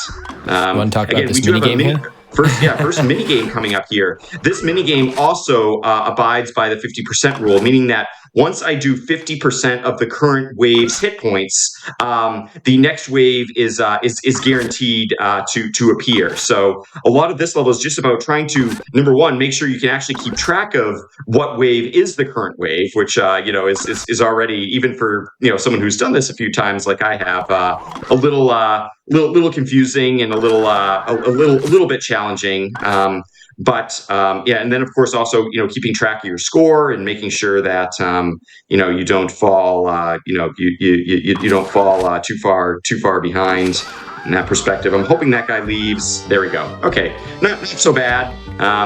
I forget what my personal best is for a score here. It might be 21,022 or something like that. But again, from a speedrunning perspective, we don't necessarily get the luxury of being able to wait for that perfect shot.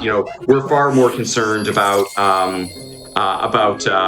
getting those waves done quickly, as opposed to sort of maximizing our score. So not to say the mini game goes to waste, but again, I think they were definitely kind of going for the high score sort of theme, and unfortunately that just wasn't quite what we had. From a speedrunning perspective, we don't quite get to take advantage of the game from that perspective. But yeah, squash is a true love. Not necessarily, probably up there, and not for a little bit of self-promotion, but I am working very diligently on a Plants vs. Zombies 1 tier list. And it's a tier list not opinion-based, but based on fact. And you might say, Wormack, what the heck, man? Like, you can't have a tier list based on fact. That's not possible. But believe me, there will be facts. There will be facts. There will be evidence. We will be very good scientists here with our tier list. So make no mistake about it. We will have a tier list based on fact coming up, maybe between semesters or something like that for school. So we'll have to little more to follow there. But again, in terms of talking about the overall power plants and things like that, there are some plants that are very good for casual runners that are not good at all for speedrunners. There are some plants that are the other way around, absolutely excellent for speedrunning, that not so much casually, and some things people like casually, and then some that definitely do work kind of in the same direction there. Good for both. And some of them might seem obvious, but others I think might come as a little bit of a surprise. So have to kind of wait and see what we come up with in terms of this fact-based tier list that Wormack's talking about here. So my knowledge on the topic of different plants is fairly limited. Oh my God! I think from the first game, was there? Oh no! One oh no! We were talking about the conditions earlier. We were talking about the conditions earlier, and I really didn't want to do this. But my big surprise for the stream is this thing right here. Super, would you care to tell chat and the commentators what is on my head right now? Because I was really hoping that I wouldn't have to do this. But what is on my head right now? It would be the traffic cone of the cone heads right here. Wormack, unfortunately, has failed Pirate Seas Day 13 due to missing the sun production condition, and therefore he will now have to wear. He'll have to be a cone head for a little bit. We call it the cone head of shame. And the cone head of shame is very much like your dog or your cat might wear at some point. It's when you've done something so shameful that you deserve just the worst of the worst punishments, and there's just no chance to sort of redeem whatever failing you had or whatnot. Yes. Make sure we're staying ahead of the curve here on sun production and all that as well, because again, this is another level that, again, because of the space restriction, it can be tough to sort of squeeze in all the sunflowers to the areas that you really need. It's definitely a a little bit of a tricky one, but again, I think I've done a better job here. Part of the reason is that this level did not used to be a sun production based level, or it was part of a different level. So admittedly, I will say I forgot to update my notes, and as a result, sort of just completely ignored that part of the challenge. So no excuses, but I guess other than the excuse to bring out the cone head of shame. So that's what's sitting on my head. We'll leave it at least for a couple of levels until I feel maybe a little less, shall we say, ashamed or bashful about my utter humiliation here on the hotfix event. So yeah, people in chat. I'm a big fan of hearing you say no excuses, but my wife said once upon a time, everything before the but is BS. And you know what? I think it's I think that it might be it might be on there. She might be onto something there. So I have made an excuse. It's a tough one, but we'll stay ahead. We'll learn from our mistakes, and do our best to prevent things from being being this way in the future. That's all you can do, right? So we got this. Yeah. So to be a little careful here. Misclicks are definitely very, very common on this level, and so when you're kind of planting things like this. I actually think I may want one backup. Yeah, people in chat are saying it's a cone to a tone, and a cone to a tone. That is and A+ also chat. VLC media player as well. But yeah, people love it. It's a fun. Oh, I absolutely love it. It's a channel point reward in Warmek's chat as well, so you can be the decider right here if you think Warmek deserves. Exactly. Yep. Yeah, donate some channel points if you feel like Warmek needs to atone for his his sins and his errors, and hopefully redeem himself just a little bit further. So there you go. Very good. We hadn't talked about these types of levels. These are what we call the last stand levels, and basically you get a finite fixed amount of sun at the beginning of the level to basically set up, but no sun production whatsoever. And so these levels are very interesting. That it's sort of fun to sort of try to come up with, and I put a fair amount of time into sort of trying to optimize some strategies here to really make those last stand levels make use of every dollar that we can. Again, and that was another one where they actually the strategy that I had was back when they didn't give you quite as much sun at the beginning of the level to be able to beat the level with. So could have maybe used a little bit, made slightly better use, I would say, of the sun and of that. But yeah, that's what we got. So. I do love the last stand levels. Of the themed levels, I would say the last stand levels are probably my favorite. It just it adds even though they're a little bit more sort of like again fixed in terms of the strategy, and they probably can be quote unquote solved. There's still something about him I think that brings a really great charm. And oops, forgot that we actually had to we really had to kind of damage, make sure we kind of unloaded the damage to that zombie there. Make sure we're not falling behind. There's still the plant food, and there's still the power up, so they're still dynamic in that way. Exactly. Yep. And a little bit of randomness. Again, some of the waves are fixed, but some of them are not. So again, that's kind of part of the beauty, in my opinion. So again, even on a level where you don't necessarily get to control the sun, or there's elements of it that aren't exactly fixed. There's still definitely, I think, enough kind of strategy and work around to make the levels interesting and make them not feel particularly stale or anything. So yeah.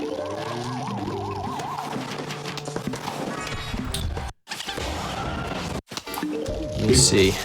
anything we from chat almost here? had a little bit of trouble there. I meant to put one more pea shooter down in that row. That row is kind of lacking in a little bit of firepower. So again, we do use our the money that we get, again, sort of sometimes as not just to make the last couple waves go faster, but as a little emergency bailout if things start to get a little bit more slippery. So that's important. Again, we start to bring some of these some of the themes and so forth together. It's we have to protect these plants, and again, if the spring beans here get eaten, the level will be over. So if I can make it through this level, we might be removing the cone head of shame.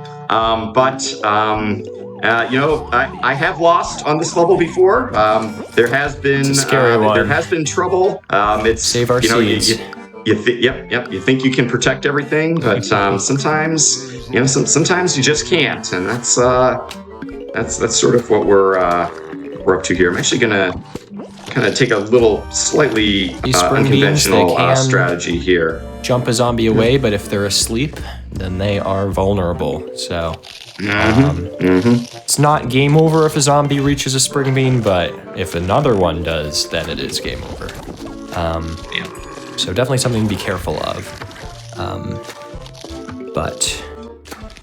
So I guess what is something I've kind of always wondered actually, and I'm not sure if I've ever asked, but the different power-ups. So you have the snowballs, you have the zombie toss, and you have the zap. What is your logic for which power-up you choose to use? Is it you tend to use the zap most often, as I've observed? Is there any reason why you would choose one of the other two over it, or is it generally always going to be the zap because it's the cheapest? And I would say, that is excellent. There is some strategy I would say that goes behind that, and again, a little bit more depth. And I know for me personally, probably one area where maybe I have to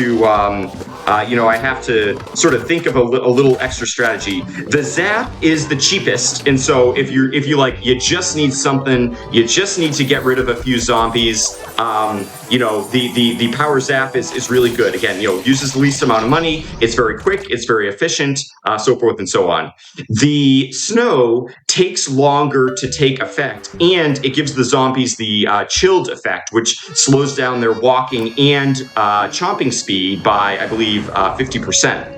And it's the most expensive, but it does have the most damage output of all of the instants. But the chill effect is actually a little bit of a risk, because if the level ends and a zombie has a chill effect, it actually takes longer for the game to load out. It sort of has to wait for the zombie to complete its death animation, which the death animation is also half of the speed when the zombie is under the chill effect. So you very rarely want to use the chill effect as the last. On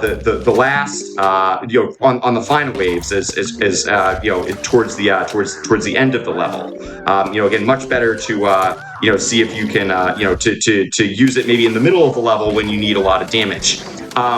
The sort of the flick, I forget exactly what they call it, but it's power toss. The power toss, yes, thank you. Is it's sort of in between. It's middle expensive. It does a little bit more damage to the zap, and it's very, very good against particular types of zombies, particularly the the sarcophagus zombies, bucket heads, things like that. Oops, goodness gracious, did not mean to hit that. So so again, another the power toss. Again, you may, I didn't get a chance to use it, but in ancient Egypt, again, with a lot of the sarcophagus zombies and things like that, again, that's sort of really when the power toss, I would say, sort of shines its brightest, is for those particular cases. So, there is a little bit of strategy to use. Again, I would say that most of the time, when I need a power up, it's really, again, just a very simple, straightforward, just need a little bit of damage to kill some zombies, and that's sort of the that's sort of the end of it. But I could use a zap here to speed us along, but I'm gonna sort of for marathon safety. I think I might try to. Keep this. Keep this. Smart.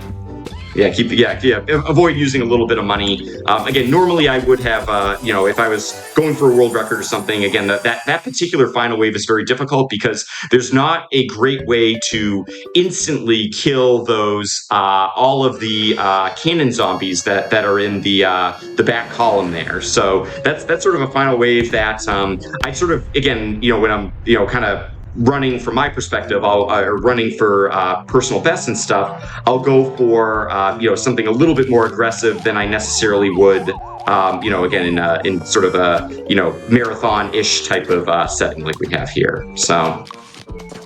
Again, I wish we could sort of demonstrate, a little bit more of the difference between some of the interesting. Some plants. Yeah, very interesting level. The game picks the plants for you, and they decided, you know what, we're not giving you a sunflower. We really don't think you need it. So again, you have to be a little bit particular about kind of what plants you're using under what context and all that. And again, here I am going to use a plant food there because again, I feel like the value for being able to get rid of that, being able to get rid of that is just is very, very high. There's just a lot of value there. Likewise here, you can see the extreme damage that the spring bean did there. Using our using the plant food. Again, I love the value that you get. You'll see me right again here. We're going to kill cone heads. We're going to kill some bucket heads. Again, spring bean, plant food, I know for me, playing casually, extremely, extremely underrated. So, but, again, in the speedrun context, we try everything. We try to, learn all the strategies and all the stuff. And, that's what we get. All right. Yeah, this was definitely a fun level. Absolutely. But are you going to use the power zap on these dudes? If I was going for a personal best, going for gold here, I think I would. But I think. Again, my rule of thumb when I'm playing, when I'm playing kind of, shooting for personal best and things like that is if I think that the instant will save me 10 seconds, I'll always use it. If I think it'll save me 5 seconds, it's sort of it's a 50-50 ball. It kind of could go, could go either way. But if I think it'll be less than 5 seconds, usually I'll say, you know what, I'm just gonna hold off here, and we'll go for we'll try something else. So that's usually sort of my mental rule of thumb. But it's open for discussion. Again, I feel like almost no level I would say is really fully optimized at this point. I still feel like we have a heck of a lot to learn. There's still again plenty of room for optimization, and kind of let's see what we want to do here. And if you see something that you think could be faster, if you have any suggestions or interest in Plants vs. Zombies 2, we would love to have you in the community as well. So absolutely, golden when age I first started approaching. Yeah. Oh, yeah. Yep. When I first started playing, the reason that I thought I would play was basically I was like, hey, I found one strategy for a couple of the levels that I thought, I'll bet I can do this a little bit better than the world record holder. Basically, it was actually the world record holder at the time planted let's see. I don't want to fail my sun objective again here, so I'm actually gonna do a little bit of sort of. This is a bit nerve-wracking here. It's gonna be a little close. It's gonna be a little close. We got some trouble. We actually got a little bit. A situation where going fast is not desirable. Yep. No, this is. Okay, you did it. This is Yeah. Now I can use the final plant food to clear it out. So that was actually a pretty good level. I would say that would like near my personal best on that particular level. That was sort of like if you can finish the level just as you completed the 17,050 sun you have to produce, like that's when you're like, okay, like I wasn't stalling too much. Like I was very, very, very close to being able to kind of hit it just right there. So that was there as well. But basically, yeah, that when I first started playing the game, that was what I found too. I basically found sort of one strategy for one of the groups of levels that I was like, hey, if I moved these plants one row forward, I think I'd be able to do a little more damage and a little bit faster, and I could improve those levels. And then of course, that one little strategy kind of turned into a lot more, and here we are, almost 5 years later, since I joined the PvZ community. Oh God, it's been over 5 years. I think it's been over 5 years. I believe it has, yes. Yep. So anyway, again, many years later, in many strategy revisions later, we are where we are, and basically, I tell the story that other than the very, very, very first level, where literally there's sort of no strategy at all, every single level has had a strategy improvement, not just an execution improvement, but a strategy improvement, again, since I started running the game, several years ago now. So again, I think that just goes to show that like it really does take a village. There's so much to the game. The strategy and sort of all that really is limitless. There's room for, we've had contributions and strategy improvements from, like runners that were never necessarily a top runner, or they were only focused in a particular category or particular level, but they had one idea and one strategy that just like completely nailed it. Again, a great example of that is the use of the starfruit, which is a plant that shoots in 5 directions. Now, again, the starfruit normally would have been, kind of laughed out as, again, just not very cost effective, sort of relative to the value that it produces. But we actually now have a world record strategy that uses the starfruit because the situation aligned that sort of brought forth all of the strengths of the starfruit, without sort of some of the setbacks that made it not a great plant from sort of from our historical perspective. So again, I love that example because it's just just goes to show that like we can't take anything for granted. And the other sort of like small factoid is that in Plants vs Zombies 1, again, not necessarily PvZ 2, but in PvZ 1, for at least for every level, we use every plant except for one in at least one of the strategies or one category for the for sort of the world record runs. And again, I just love that, like it just speaks to like how beautifully designed Plants vs Zombies is as a game. That like they had no idea in 2009 that like the speedrunning community would even exist, or that it would sort of get as large and that people would devote the thousands and thousands of hours that we have as a community to the speed game. But they designed the plants so well that all but one of them have a use in at least one level on one category or one platform or something like that. So again I try not to kind of get too gawky or sentimental or anything like that, but it really again speaks to again a lot of strategy games, right? There's sort of a there's one strategy that I made a big mistake there. That was so close. Oh no, I made a huge mistake. I meant to click on I saw that. I meant not to click on the extra sun, but I meant to click on the pea shooters to finish off the zombie there. But slight misclick there, lost a couple of seconds, but that's get a seed slot that's okay. Upgrade here, so now we can choose 7 plants per level. But also, unfortunately, Starfruit, while it is available in PvZ2, is not available unless you pay a small sum of money. So that is regrettable. And also, someone else asked, what's the one plant in PvZ1? Yeah, the one plant in PVZ1 is the gold magnet. And it exists as a plant really to just, like help you collect money a little bit easier. And, you just don't need money for PVZ1 really for any of the strategies. Ooh, I actually made a small mistake with my plant selection here. I normally mean to take another. I meant to take the cabbage pult here, but I forgot to take it. But again, I don't think it'll be a huge deal. It just might make the final wave just a tad slower.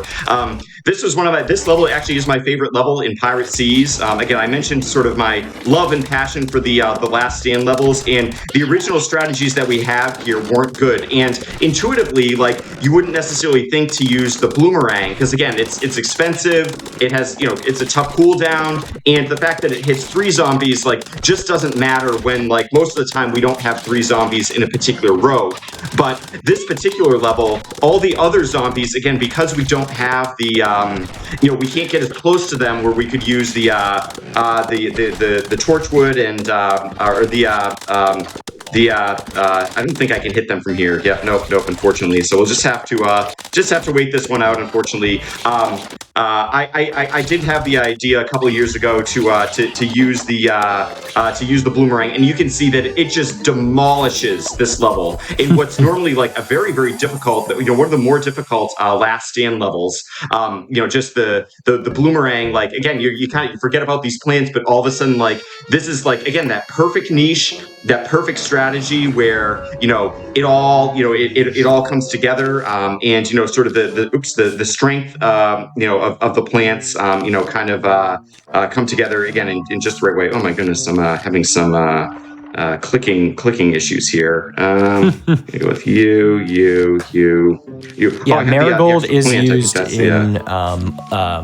It's a little bit disingenuous, but it is technically used in its rating seeds, so it'll pop up in that level every now and then. And it does have a utility in that if it shows up, you can use it to stall a zombie for a little bit.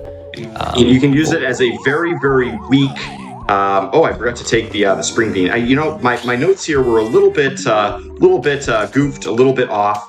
So yeah, I'll have to make sure that I go back and make a little revision to the notes there, because I definitely want to take the spring bean. That is, there's no question that is a valuable one for us. So there is not a question.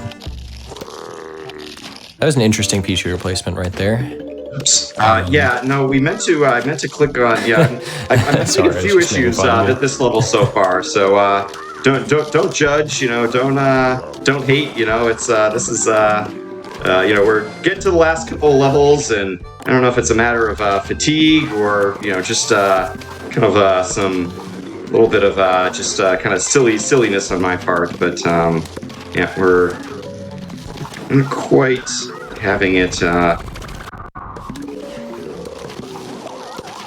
That kill a certain number of zombies in a certain amount of time is always a very easy goal to get for speedrunners. Yeah. And you never even have to think about it. I've never once failed in a speedrunning setting. I've never once failed that particular objective. If you don't kill 8 zombies in 5 seconds or 8 zombies in 10 seconds as a speedrunner, you've probably got a little bit of polishing to do on some of your strategy there. So day 24, we were mentioning the most difficult level or the most challenging level, and this one is it. And again, this was part of the reason why I saved some of my money, saved some of my pennies, for this point in the run. So best of luck. Yeah. There is a little bit of luck here. We actually take the butter pult here as well. The butter has not gotten a ton of love just yet, but does provide us some really, really nice utility. I'm going to play this just a little extra safe. Make sure that we don't need to put that cone head of shame back on. We've chat's had their laughs. It's time to get serious here and do all that. But the reason we take the butter pult is we do kind of get overrun by by the bird zombies here a little bit. I really didn't want to lose that, but the butter is basically an instant kill for it, which is Very really unlucky nice. Again, you're getting with that. Really, so it's unlucky here. This RNG, is actually whether it throws a glob of butter or a kernel. All right, we'll I do think it's that. probably a 1 in 4. At least it was a 1 in 4 in PVZ1. And if it throws a glob of butter, then it immediately destroys that that seagull zombie right there. So yeah, absolutely. So to explain that, did not have the RNG gods on my side this time around, but again, just saving it for here, later, you know. Yep. Oh, here comes the swashbuckler. Now, the annoying thing about them is then it makes the kernel, the spring bean go to sleep. So, and again, if they're asleep, they're vulnerable. And so you have to pay extra close attention to the spring beans there, and even using power-ups if there is nothing else you can do, because, again, if they die, it's all over. Wormite goes a little bit aggressive here and decides to eliminate the cannon dude right there with a zap. But will he do it again is the question here. It's a great question. Again, I'm going to save a little bit for Zomboss just in case there's some trouble. I actually got some good butter RNG. The butter sort of makes up for itself at the end there. But yeah, really the important thing there, as Super mentioned, when these spring beans go to sleep, you got to be extra careful. Have an instant. Have something in your back pocket to be able to. There's the cherry bomb. To deal with them. Yeah. We get the cherry bomb, but unfortunately, we are near the very end of the line. All we have is Zomboss, and we don't get to pick the cherry. The cherry is excellent. Again, one of those plants that in PVZ1 and PVZ2 casually, I was like, it's got a long cooldown. It doesn't really do that much, but let me tell you how helpful it is to be able to instantly wipe out a 3x3 area without using plant food. Again, deal with a final wave, deal with a difficult set of zombies. It's absolutely worth that 150 sun, and no question that we that it's sort of worth its weight in gold. I was considering a reset here because I'm starting to hear the sound glitch coming back, but actually it looks like we might be okay here. So we'll excellent. Yeah, absolutely. Please don't dodge. Okay, yeah, very good. Do that. Take one of those. All right, any particular strategies for Pirate Sea Zomboss as opposed to Ancient Egypt? Obviously, we get totally different suite of plants, but... Yeah, absolutely. Yeah, we do get a different set of plants here. Oops, I actually had a little slight misclick there. Number one, the cherry bomb right after he gets his plants on screen can be very valuable. I mistimed it there fairly significantly, but sort of very similar to the strategy for Ancient Egypt. We want to sort of save some of the plant food, some of the instants for closing in on some of the final waves because. It's if you do more damage to him, you get more difficult zombies. Timing the again, very similarly right here, we want to make sure we time the instance just right. Oops, I actually I missed that there. I misclicked there as well, but we'll be all right. We're getting down to under halfway damage until Zomboss is destroyed and the run is over. Any final thoughts on Zomboss here? No final thoughts other than, again, you see, the Gargantuars are in here. The chat for Zomboss. Got some Gar hype going on here. Again, we got a nice little kind of shield, protect them up there. Just kind of using all the tools in our disposal, playing a little bit safer than maybe I absolutely had to. You saw I actually bought some plant food at one point. That can be a great strategy to be able to just do a little bit, another influx, another another little burst, sort of right as we're closing in on the end of the run here. Might even use this plant food here, do a little damage. We'll go boom, boom, and one more plant food, and I think that is the end of Zomboss and the end of Pirate Seas. Very good. And time approaching. There it is. Yeah. Again, I really hope Yeah, thank you very much. Thank you very much. Nice We job. again, this is sort of an unofficial category, so hard to sort of tell. But again, my prediction was it would take about an hour, and it looks like we're kind of right around there on our final time here. So Excellent. yeah, no, feels good. We did have the one death. The one brand embarrassment of the run, but that's how it goes. That's sort of the worst thing that happens during the event. I think we call the event a success, and sort of the first half of our mobile hotfix today here, an excellent success. Yes. As indeed. Thank you so much for that. I think I've had a lot of fun. Chat's had a lot of fun. If they want to keep up with the fun, if Plants vs. Zombies is something that they're interested in, and maybe if there are some budding speedrunners that want to try it out, where can they best find resources and such to learn about this game, or maybe the first one, or maybe all of the other different Plants vs. Zombies games? Because it's quite an eclectic series, even though it's only been going for the past, over 10 years now. Well over 10 years at this point. It sure is. I would highly recommend our Discord is open. You can find the link if it's not posted in chat already. The link is available on speedrun.com, just under the Discord resources. Again, we have hundreds and hundreds of people in the Discord, all with different expertise and specialization. Very very welcoming, very open. Again, that's sort of your best place to start. We do have some guides and resources on speedrun.com as well. A couple tutorials, not in every single category for everything. Although Plants vs. Zombies 1, I would say, is pretty comprehensive in terms of the tutorials. Plants vs. Zombies 2, we got a little bit more as well. Again, those would be two great places to start.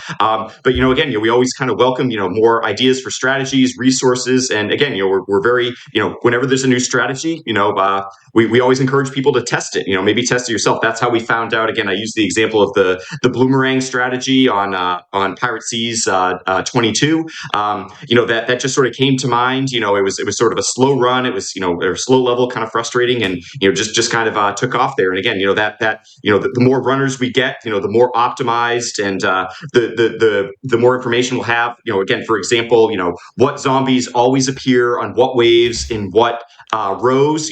That's a resource, for example, we don't have at this moment. I kind of have like some of it in my head, but again, it takes a while to write some of it down. But yeah, again, definitely encourage everyone to check out our Discord. And keep up with things. Again, it's a great game. It's a great speed run. Plenty of room for optimization. The world records. Again, some optimization, but there's still lots of optimization to be had. Yes. If this is a game that you love and interests you, and sort of the strategic component, really feels like it might be your calling.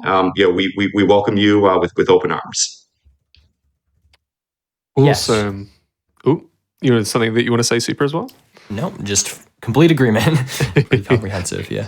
Brilliant. And then if folks want to find out more of you, I don't see why they wouldn't, because that was a great showing from both of you. Where can they find you on Twitch or elsewhere?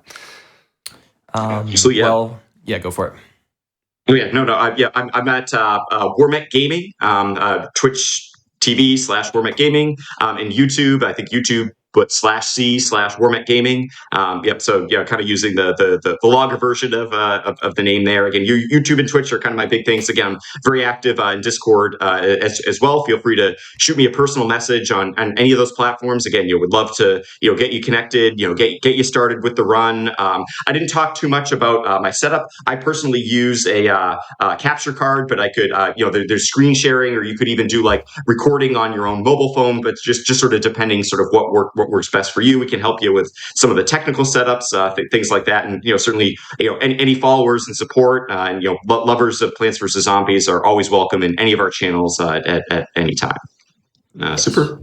You can also find me on Twitch at twitch.tv/asuper, also in the chat. That's my primary speedrunning presence, and I'm also active in the Discord as well, which you can find most easily by going to the pvzspeedrun.com page and clicking the link there. So, yeah. Awesome. Well, once again, thank you so much, you two, for... Yeah, I mean, I didn't really know all too much about Plants vs. Zombies speedruns, and I feel like I've learned a whole lot more now. So Excellent. Yeah, no, that was great. But folks, that is not the end of Going Places. We are going to be having one last run before we move on to Think Fast. There is so much hotfix for tonight.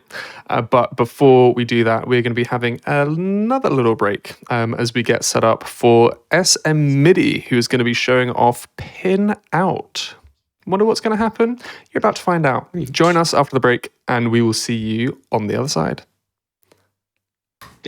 Best of luck, and thank you so much for hosting. We really do appreciate it. Again, the support within the hotfix shows. Very organized, very professional. I felt very welcome, and even some of the technical challenges. You guys really hit it out of the park. So yeah, couldn't express our appreciation more. And best of luck to SM MIDI. Running again another mobile game. Very excited to stay tuned into that one.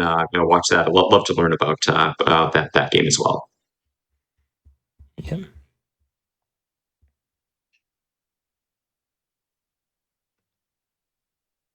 Good morning, evening, afternoon, everybody. Welcome back to the Games Done Quick Hotfix. Before we're kicking off to Think Fast, which is going to be happening after this, I believe the information that I've sort of been, bit of detective work. They're going to be showing off Stardew Valley. That's going to be a race between two different people, as well as a quiz happening on in the background, but we're not there yet. We are still on this Going Places Mobile Mania adventure. Just a brief sort of overlook of what Going Places is, as well as this Mobile Mania. We go around the map. We have a look around the world for region-exclusive games, as well as games that we can take on the go on our mobile devices, which we have been having a lot of fun with Plants vs. Zombies, but we are now going to throw it over to SM MIDI. I believe that's the right way of saying it, I hope it is. And he's going to be showing off Pin Out, which we haven't really had a game quite like this on the show, so I'm looking forward to seeing how this will go. But SM MIDI, how are you doing? I'm doing very well, thank you, Hib. Good. Excited to show off this run. Well, yeah, what's going to happen? What's this game? Well, this is Pin Out. It's made by the devs of another game called Smash Hit and some others on mobile. It's also got no ads, so it's brilliant, really accessible. Nice. Yeah, really lovely indie game, really beautiful graphics. Really excited to show this off. Awesome. Well, we are ready when you are. Okay, excellent. We're going to be doing 2 laps of this game, and I guess we'll have a countdown. So 3, 2, 1, go. Good luck. Thank you so much. Okay, already missing. This is Pin Out. It's a vertical scrolling pinball game. Technically, it's an endless runner, so we can go on for as long as the in-game timer will allow us to. But the game technically does loop after 8 areas, so we're going to do those 8 areas, and then because this is race to overtime too, we will do another lap of those 8 areas. But what makes this run a lot more interesting is that there's a lot more time management involved. In any percent, you just sort of go as fast as you can. You take the optimal path basically every time, and if you want to play a bit safe, you can take more time dots. However, here, because we need to beat an entire extra lap, to have as safety, especially for a marathon, I'd like about 700 seconds. So the whole run, I'm basically going to be paying attention to how much I've got on there, and because it is a marathon, I will go for everything to get me as high up as possible. I'm collecting time dots to increase that, and mini games are also going to help, including this one. So there are 4 in the game, and we'll see this one 3 times, so hopefully I can get some decent RNG, because there is a little bit involved. 50 plus would be nice. You can get at the moment. Oh, 37. Oh, that was a bit unfortunate. Yeah, not likely for me to get under 50 nowadays, but we're fine, we're okay. We've still got 2 more of that mini game later on. I can get about 100 if the game wants to be really nice, but that's pretty rare. So we're just going to come straight through here, taking optimal paths there. So paths like that, where it's just a loop to nowhere, of course in any percent we wouldn't really be taking paths like that. This one's a bit interesting. We're going to go this way. Didn't quite make it, so we're going to go the other way and go straight into that power-up. The power-ups are predetermined, so there it's going to give us time freeze or slow motion. It's a speedrun, so slow motion is not preferred if we can help it. Time freeze is going to actually stop the timer, so quite a precise one there. We're making it nice. For 10 flips, the timer is not going to move, so it's going to make this a lot easier for us to keep our IGT quite high. Moving on to the next area. Here I'm going to take the slightly slower path because there are a lot more time dots. Here is one of the biggest areas where we want to be prioritizing taking these slower paths to make up the IGT. Not quite getting that one there. So this way is a little bit awkward because there's not really any arrows pointing this way. I don't think I'm going to make it with this one. I think I'll just go the other way because me taking quite a while to actually get the time dots makes it counterintuitive. So I'll just go and ignore those. We're totally fine to do that. So coming up to this power up, this is where in any percent one of the major skips would be found by one of the other runners. Oh my goodness, of course we got the power up. So I'm not going out of bounds. This is not any percent. So normally in any percent I would do literally what I just did. So hitting one of those bumpers will send me out of bounds. And actually the instinct to do that is kind of like ingrained in my brain now because of any percent. But we're coming up to Laser Racer here again. But as you can see, go ahead. In a pinball game. That was it's so bizarre for going places. Wow. Yeah. Almost went into that car there. We're fine. So okay, 56 is okay. Nice. So push, out of all the power-ups, it lasts a really short period of time. Let me through. Okay, there we go. We're on to a power-up. It lasts a really short period of time. We're going to override it with time freeze.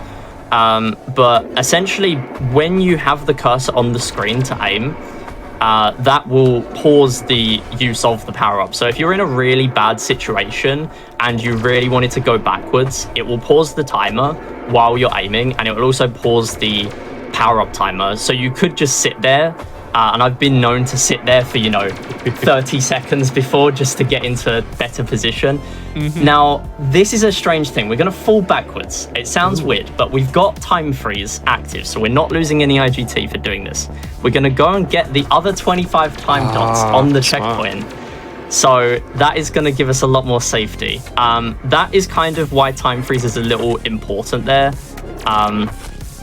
It's only really able to be done with 2 or 3 flips remaining at the maximum, so really important that I get that there. Next is another power-up, Motion Link. We're getting these at random, so we can pretty much get any of the other 5 power-ups in the game that are not the other predetermined one.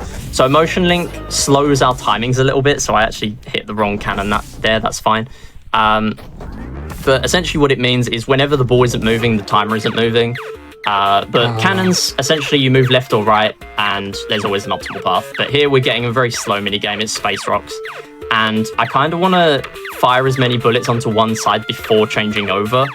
I can get about, I would say, 30 realistically. I've had 50 or 60 before, but again, that's really pushing it. And again, relying on the game's RNG being nice. So yeah, you can see why this will be your first mini game to cut out if you were trying to optimize this run. 32. Okay, that's fine. I'll take that.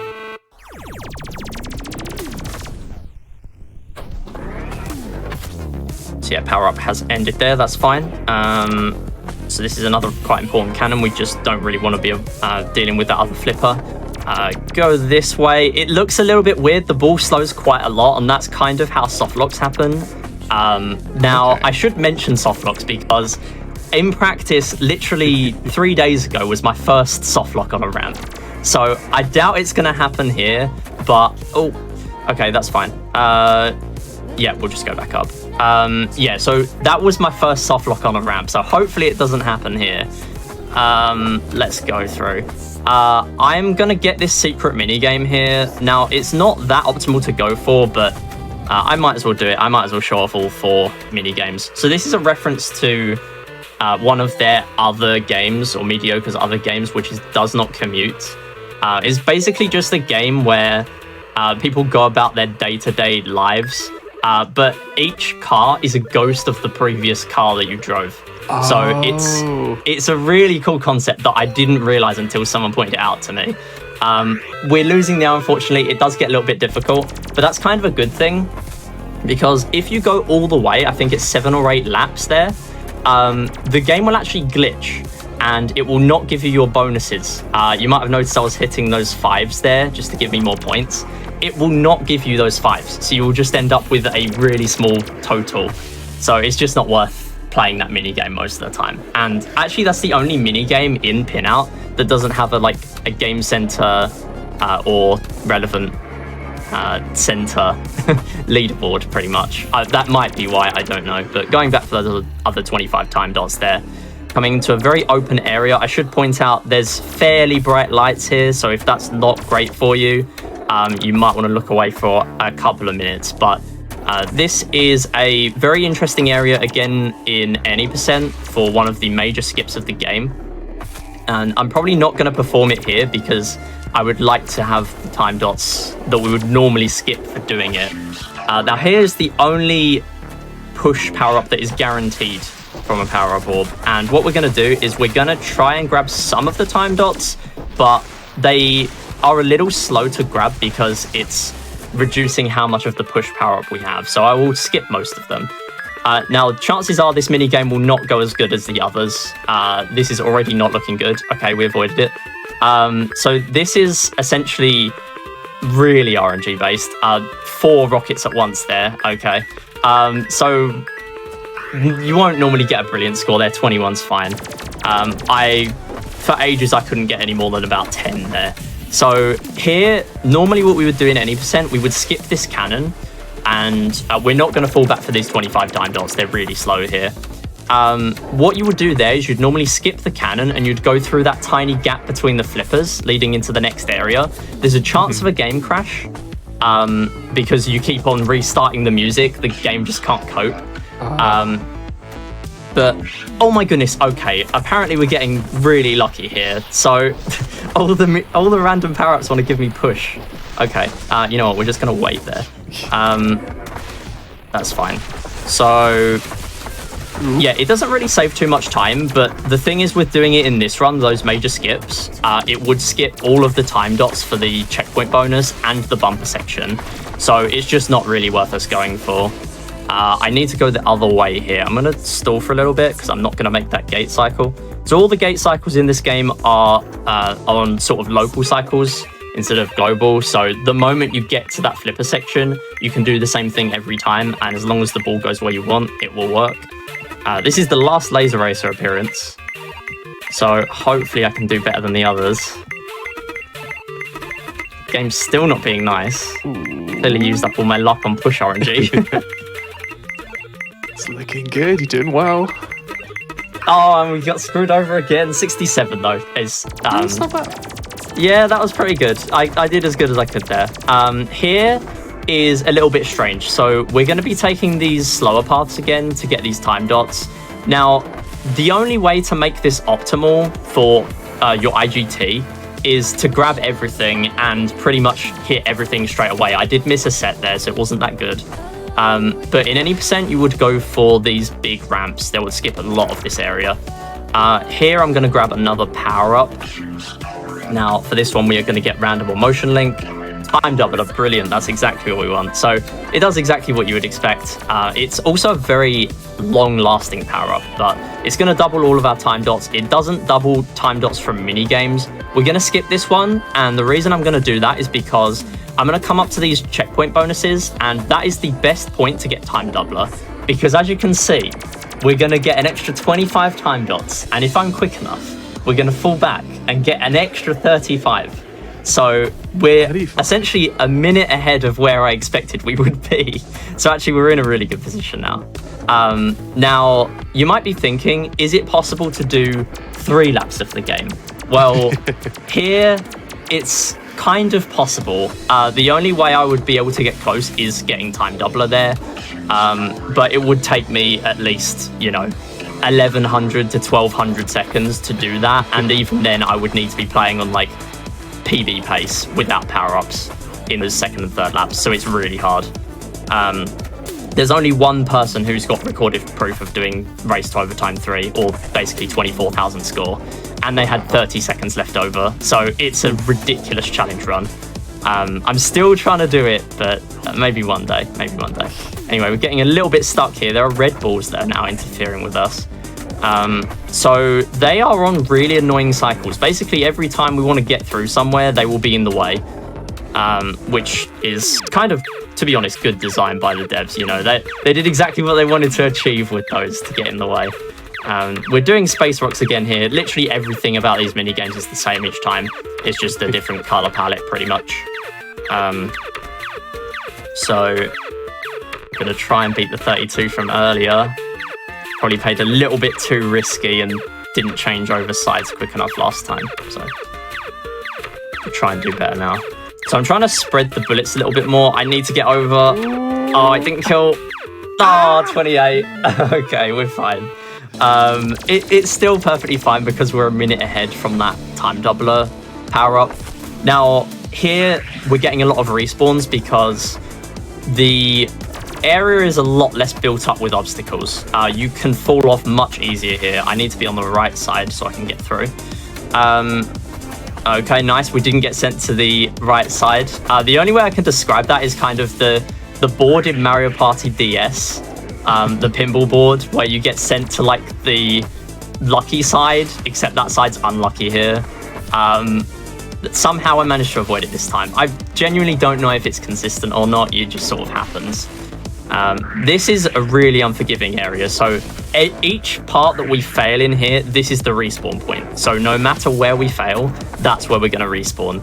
So this is really brutal when you're first learning. We're going to come through here, get this one, and if we fall back, we should be able to grab those other 25 time dots.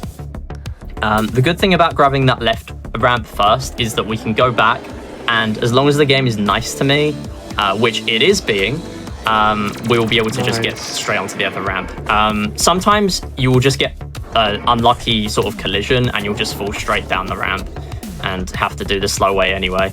We're coming through.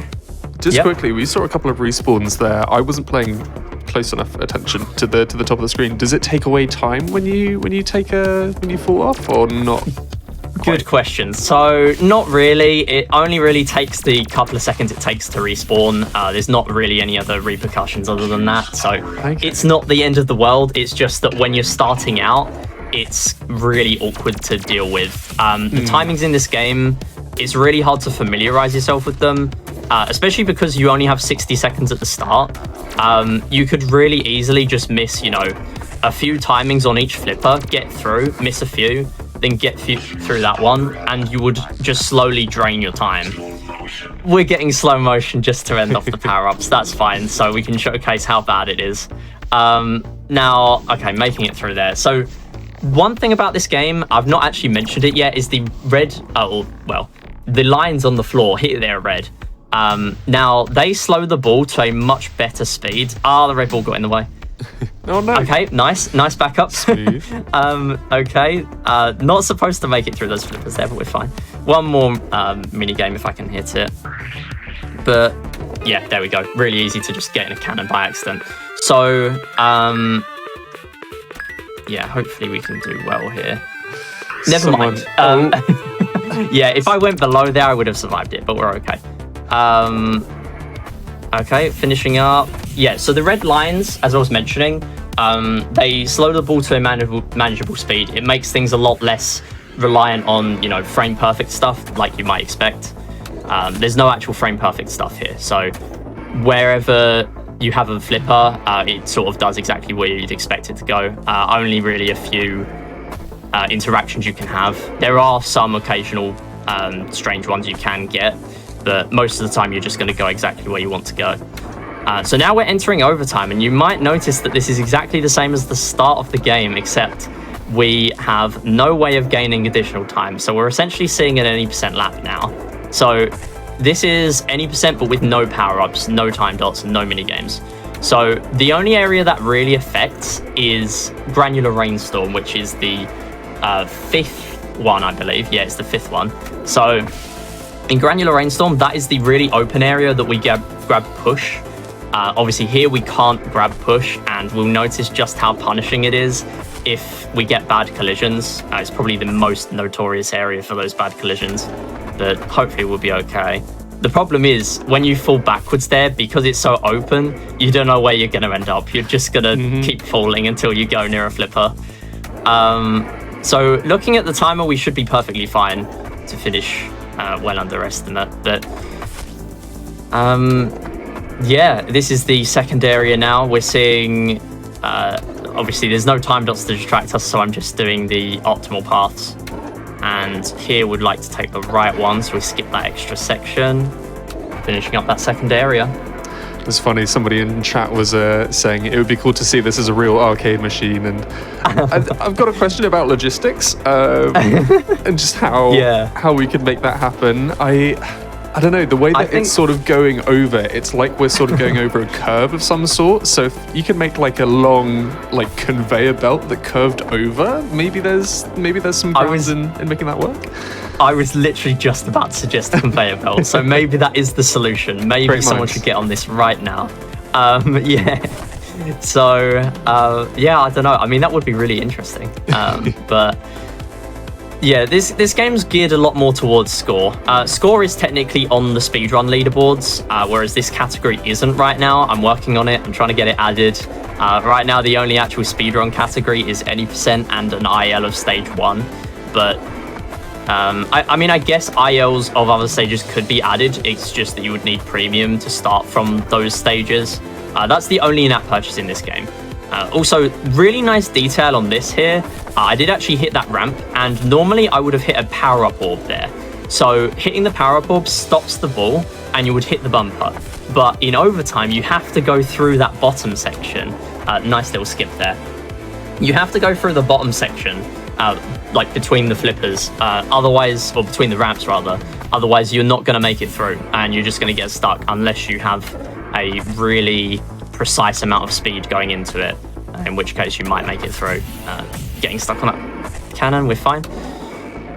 One thing that I have noticed as well, the way that the score works in this game, do you get 100 per zone? Because I'm seeing what's going on at the bottom, and that looks like a point tally?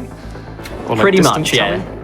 Yeah, so it is a distance tally, yeah. So it's 1,000 per area, so that's how you know when the game sort of stops. Yeah, so it's 8,000 is technically when overtime starts, but timing would end on the final cannon in Granular Rainstorm. Analog Apotheosis, which is the final area. And all the areas as well, by the way, they're based on the names in the soundtrack, which is also brilliant, by the way. It's just a fantastic soundtrack. Shout outs to the people who made that, and it's available on YouTube and Spotify. So, oh, nice. It's just really amazing. There are also a couple of extra ones in there as well. I don't think are in the game, as far as I'm aware. But we've still got 10 minutes on the timer and going into the last 4 areas, so we're totally fine.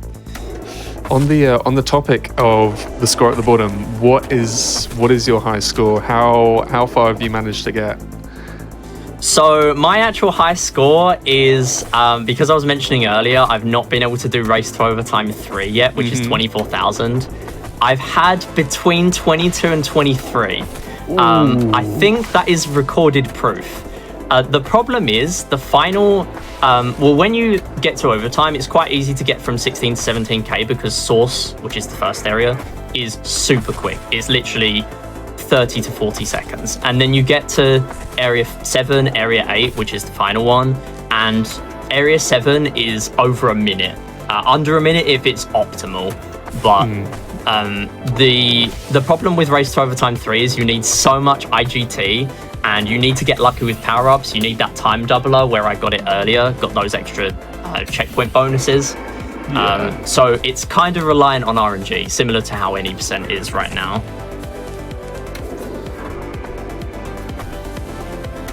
Have the boards got brighter, like, as you've gone through the game? It feels like the bloom is certainly in full effect. Yeah, so the boards, the areas, they seem a lot more brighter, and we just came through the really bright section. There is an option to turn this down as well. There are 3 graphical options, and honestly, I prefer the lower graphics because it just makes it easier to see what's going on. I did get used to the higher graphics eventually because basically I saw other people bopping my times. Admittedly, they also run on Android, but I thought maybe there's something in using the higher graphics, which is what they were both using. I decided to use the higher graphics and I just started to get much better times. I don't know if that's related, but it certainly seems like it. There's just something I can't put my finger on, but it just seems like there's something there. Lucky with finishing that granular rainstorm. Not too bad, actually. We did quite well there. But yeah. Oh, sorry. Never mind. Not granular rainstorm. We already did that one. It was the next one. So we're on 14,000 score. We've just got 2,000 left to go. 2 more areas. So Red Bull's just as annoying as they were before. We'll go this way. Oh, hello. Normally we'll go left there and just hit the the lines on the ground, but apparently we're not. Apparently we're gonna hit the wall. We'll go this way. And here we're gonna try and take these longer ramps. Now the ramps are a little bit weird. Yeah, there we go. We're just making it. That one seems like it's kind of sloped upwards a little bit. If they're sloped backwards, I did not hold the button. That's fine. If they're so if they're sloped differently, that's sort of how you can get stuck if you have really precise speed going into it. You can just sort of go back and forth. There is a tilt mechanic in the game, but it's not able to be activated. The game will just do it itself. So often if you're on a ramp stuck like that, it will notice, but not always. And that's why it's sort of worth hanging around for, I don't know, 10, 20 seconds just to make sure whether it will activate that mechanic or not. So we're coming into the final area now. We're almost done. Oh. And this is actually really close to what would have been a PB. My PB before my actual PB now was a 25:02. So we could bop by second best time. And that's surprising considering I played every mini game. Like, this was a very safe run. So I would be really happy with that. Yeah, I feel like this has been quite a comprehensive showcase. I'm quite impressed. Yeah, it's really just from doing 2 laps. It really adds so much to the game, and it's so strange because it's literally the exact same game, but the time management adds so much to it. Oh, yeah. Normally we would just come through, and timing's coming up, by the way, and time. GG. Thanks. Yeah. So it adds so much to the game. Any percent we just go straight through. Yeah, and still with like 300 seconds to spare as well. That's nuts. Yeah, I'm surprised there was that much left, judging by how the start was going. But I'm super happy with that. But yeah, it's so great to show that off. Nice. Well, thank you so much for showing it off. I know you just mentioned that there were some Android runners out there, and well, there are just runners out there in general. If folks are interested in picking this game up, maybe picking the speedrun up, where can they best find, the information for that? Yeah, so there is a mobile speedrunning Discord. There isn't really that much documentation out there. I'll just go to the menu there. So there is a mobile speedrunning Discord. If you go on most mobile games, you'll be able to find the Discord link. Pinout's not massive there, but if you just ping me, I'll try and answer any questions. And I'm trying to get a guide out soon for any percent because I feel like it will be a lot more welcoming if there were guides out there. Really, the only way to get into this game is just to play and optimize yourself. You can look at other speedruns and see what they do, and obviously for the major skips in Area 3 and Area 5, that will be quite important. But yeah, really, there's just been so much activity with this game recently. World record got pushed to below 7 minutes recently. There's now 2 runners that have that. It's absurd. It also relies on getting pushed twice, so that's a 4% chance on the RNG. That's something I'm not that happy with grinding right now. So if anyone's got an RNG manip, hit me up because I need it. But yeah, that's really all I've got to say. I just want to shout out my community on Twitch as well, because they really just jumped on this game. This is one of the only normal games I run. I run a lot of games that don't have end objectives, and to see everyone just jump onto this straight away, it was fantastic. Oh, that's awesome. And oh my gosh, I've just seen your personal best is very, very close to that 24,000 that you're looking for. Yeah, so 22,768, yeah, that is in the menu. It does show that there.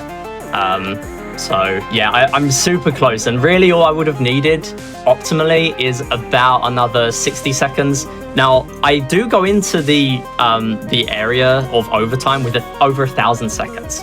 So it is possible with that amount of time, but it's just really difficult. I would need to play on 2 really, really good no power-ups, any % runs in a row after doing that. So it's just an absurd category to run. Alrighty, well, thank you so much. You were talking about your Twitch community. Speaking of Twitch, where could people find you on Twitch? Yep, so you can find me on twitch.tv/smmidi, so SMMIDI. We do a lot of different speedruns, as we were saying, quite unconventional games, games with not really a set ending. We also do quizzes sometimes as well, if that's your thing. And yeah, that is about it, really. Awesome. Well, thank you so much for showing that off and closing off our special Mobile Mania going places. Hopefully not the last, because I think there's, a lot of people often look down on mobile gaming, and I don't think they should, because there's some awesome games out there to be showcased. Who knows? Maybe we'll cash in on the Subway Surfers hype, and maybe. If there was something relevant for that would be funny to show off. But great run. Thank you for showing that off. And everybody, that is going places for the evening. Thank you so much for tuning in. Don't go away, because Hotfix does not stop there. We are going to be having Think Fast just after this. And if my Discord would behave, I can tell you that we are going to be having Stardew Valley with the runners Black Heartwings and the Valiant Sun. They're going to be doing glitchless seeded CC. That doesn't really mean all too much to me, but if it means something to you, you should definitely catch that, because that's going to be on after this. So don't go far away, because in about 5-10 minutes or so you'll see that. But that was Going Places. Thank you so much. We'll be back in 2 weeks time, but until then, enjoy the rest of the hotfix action that Games Done Quick have on for you. See you soon.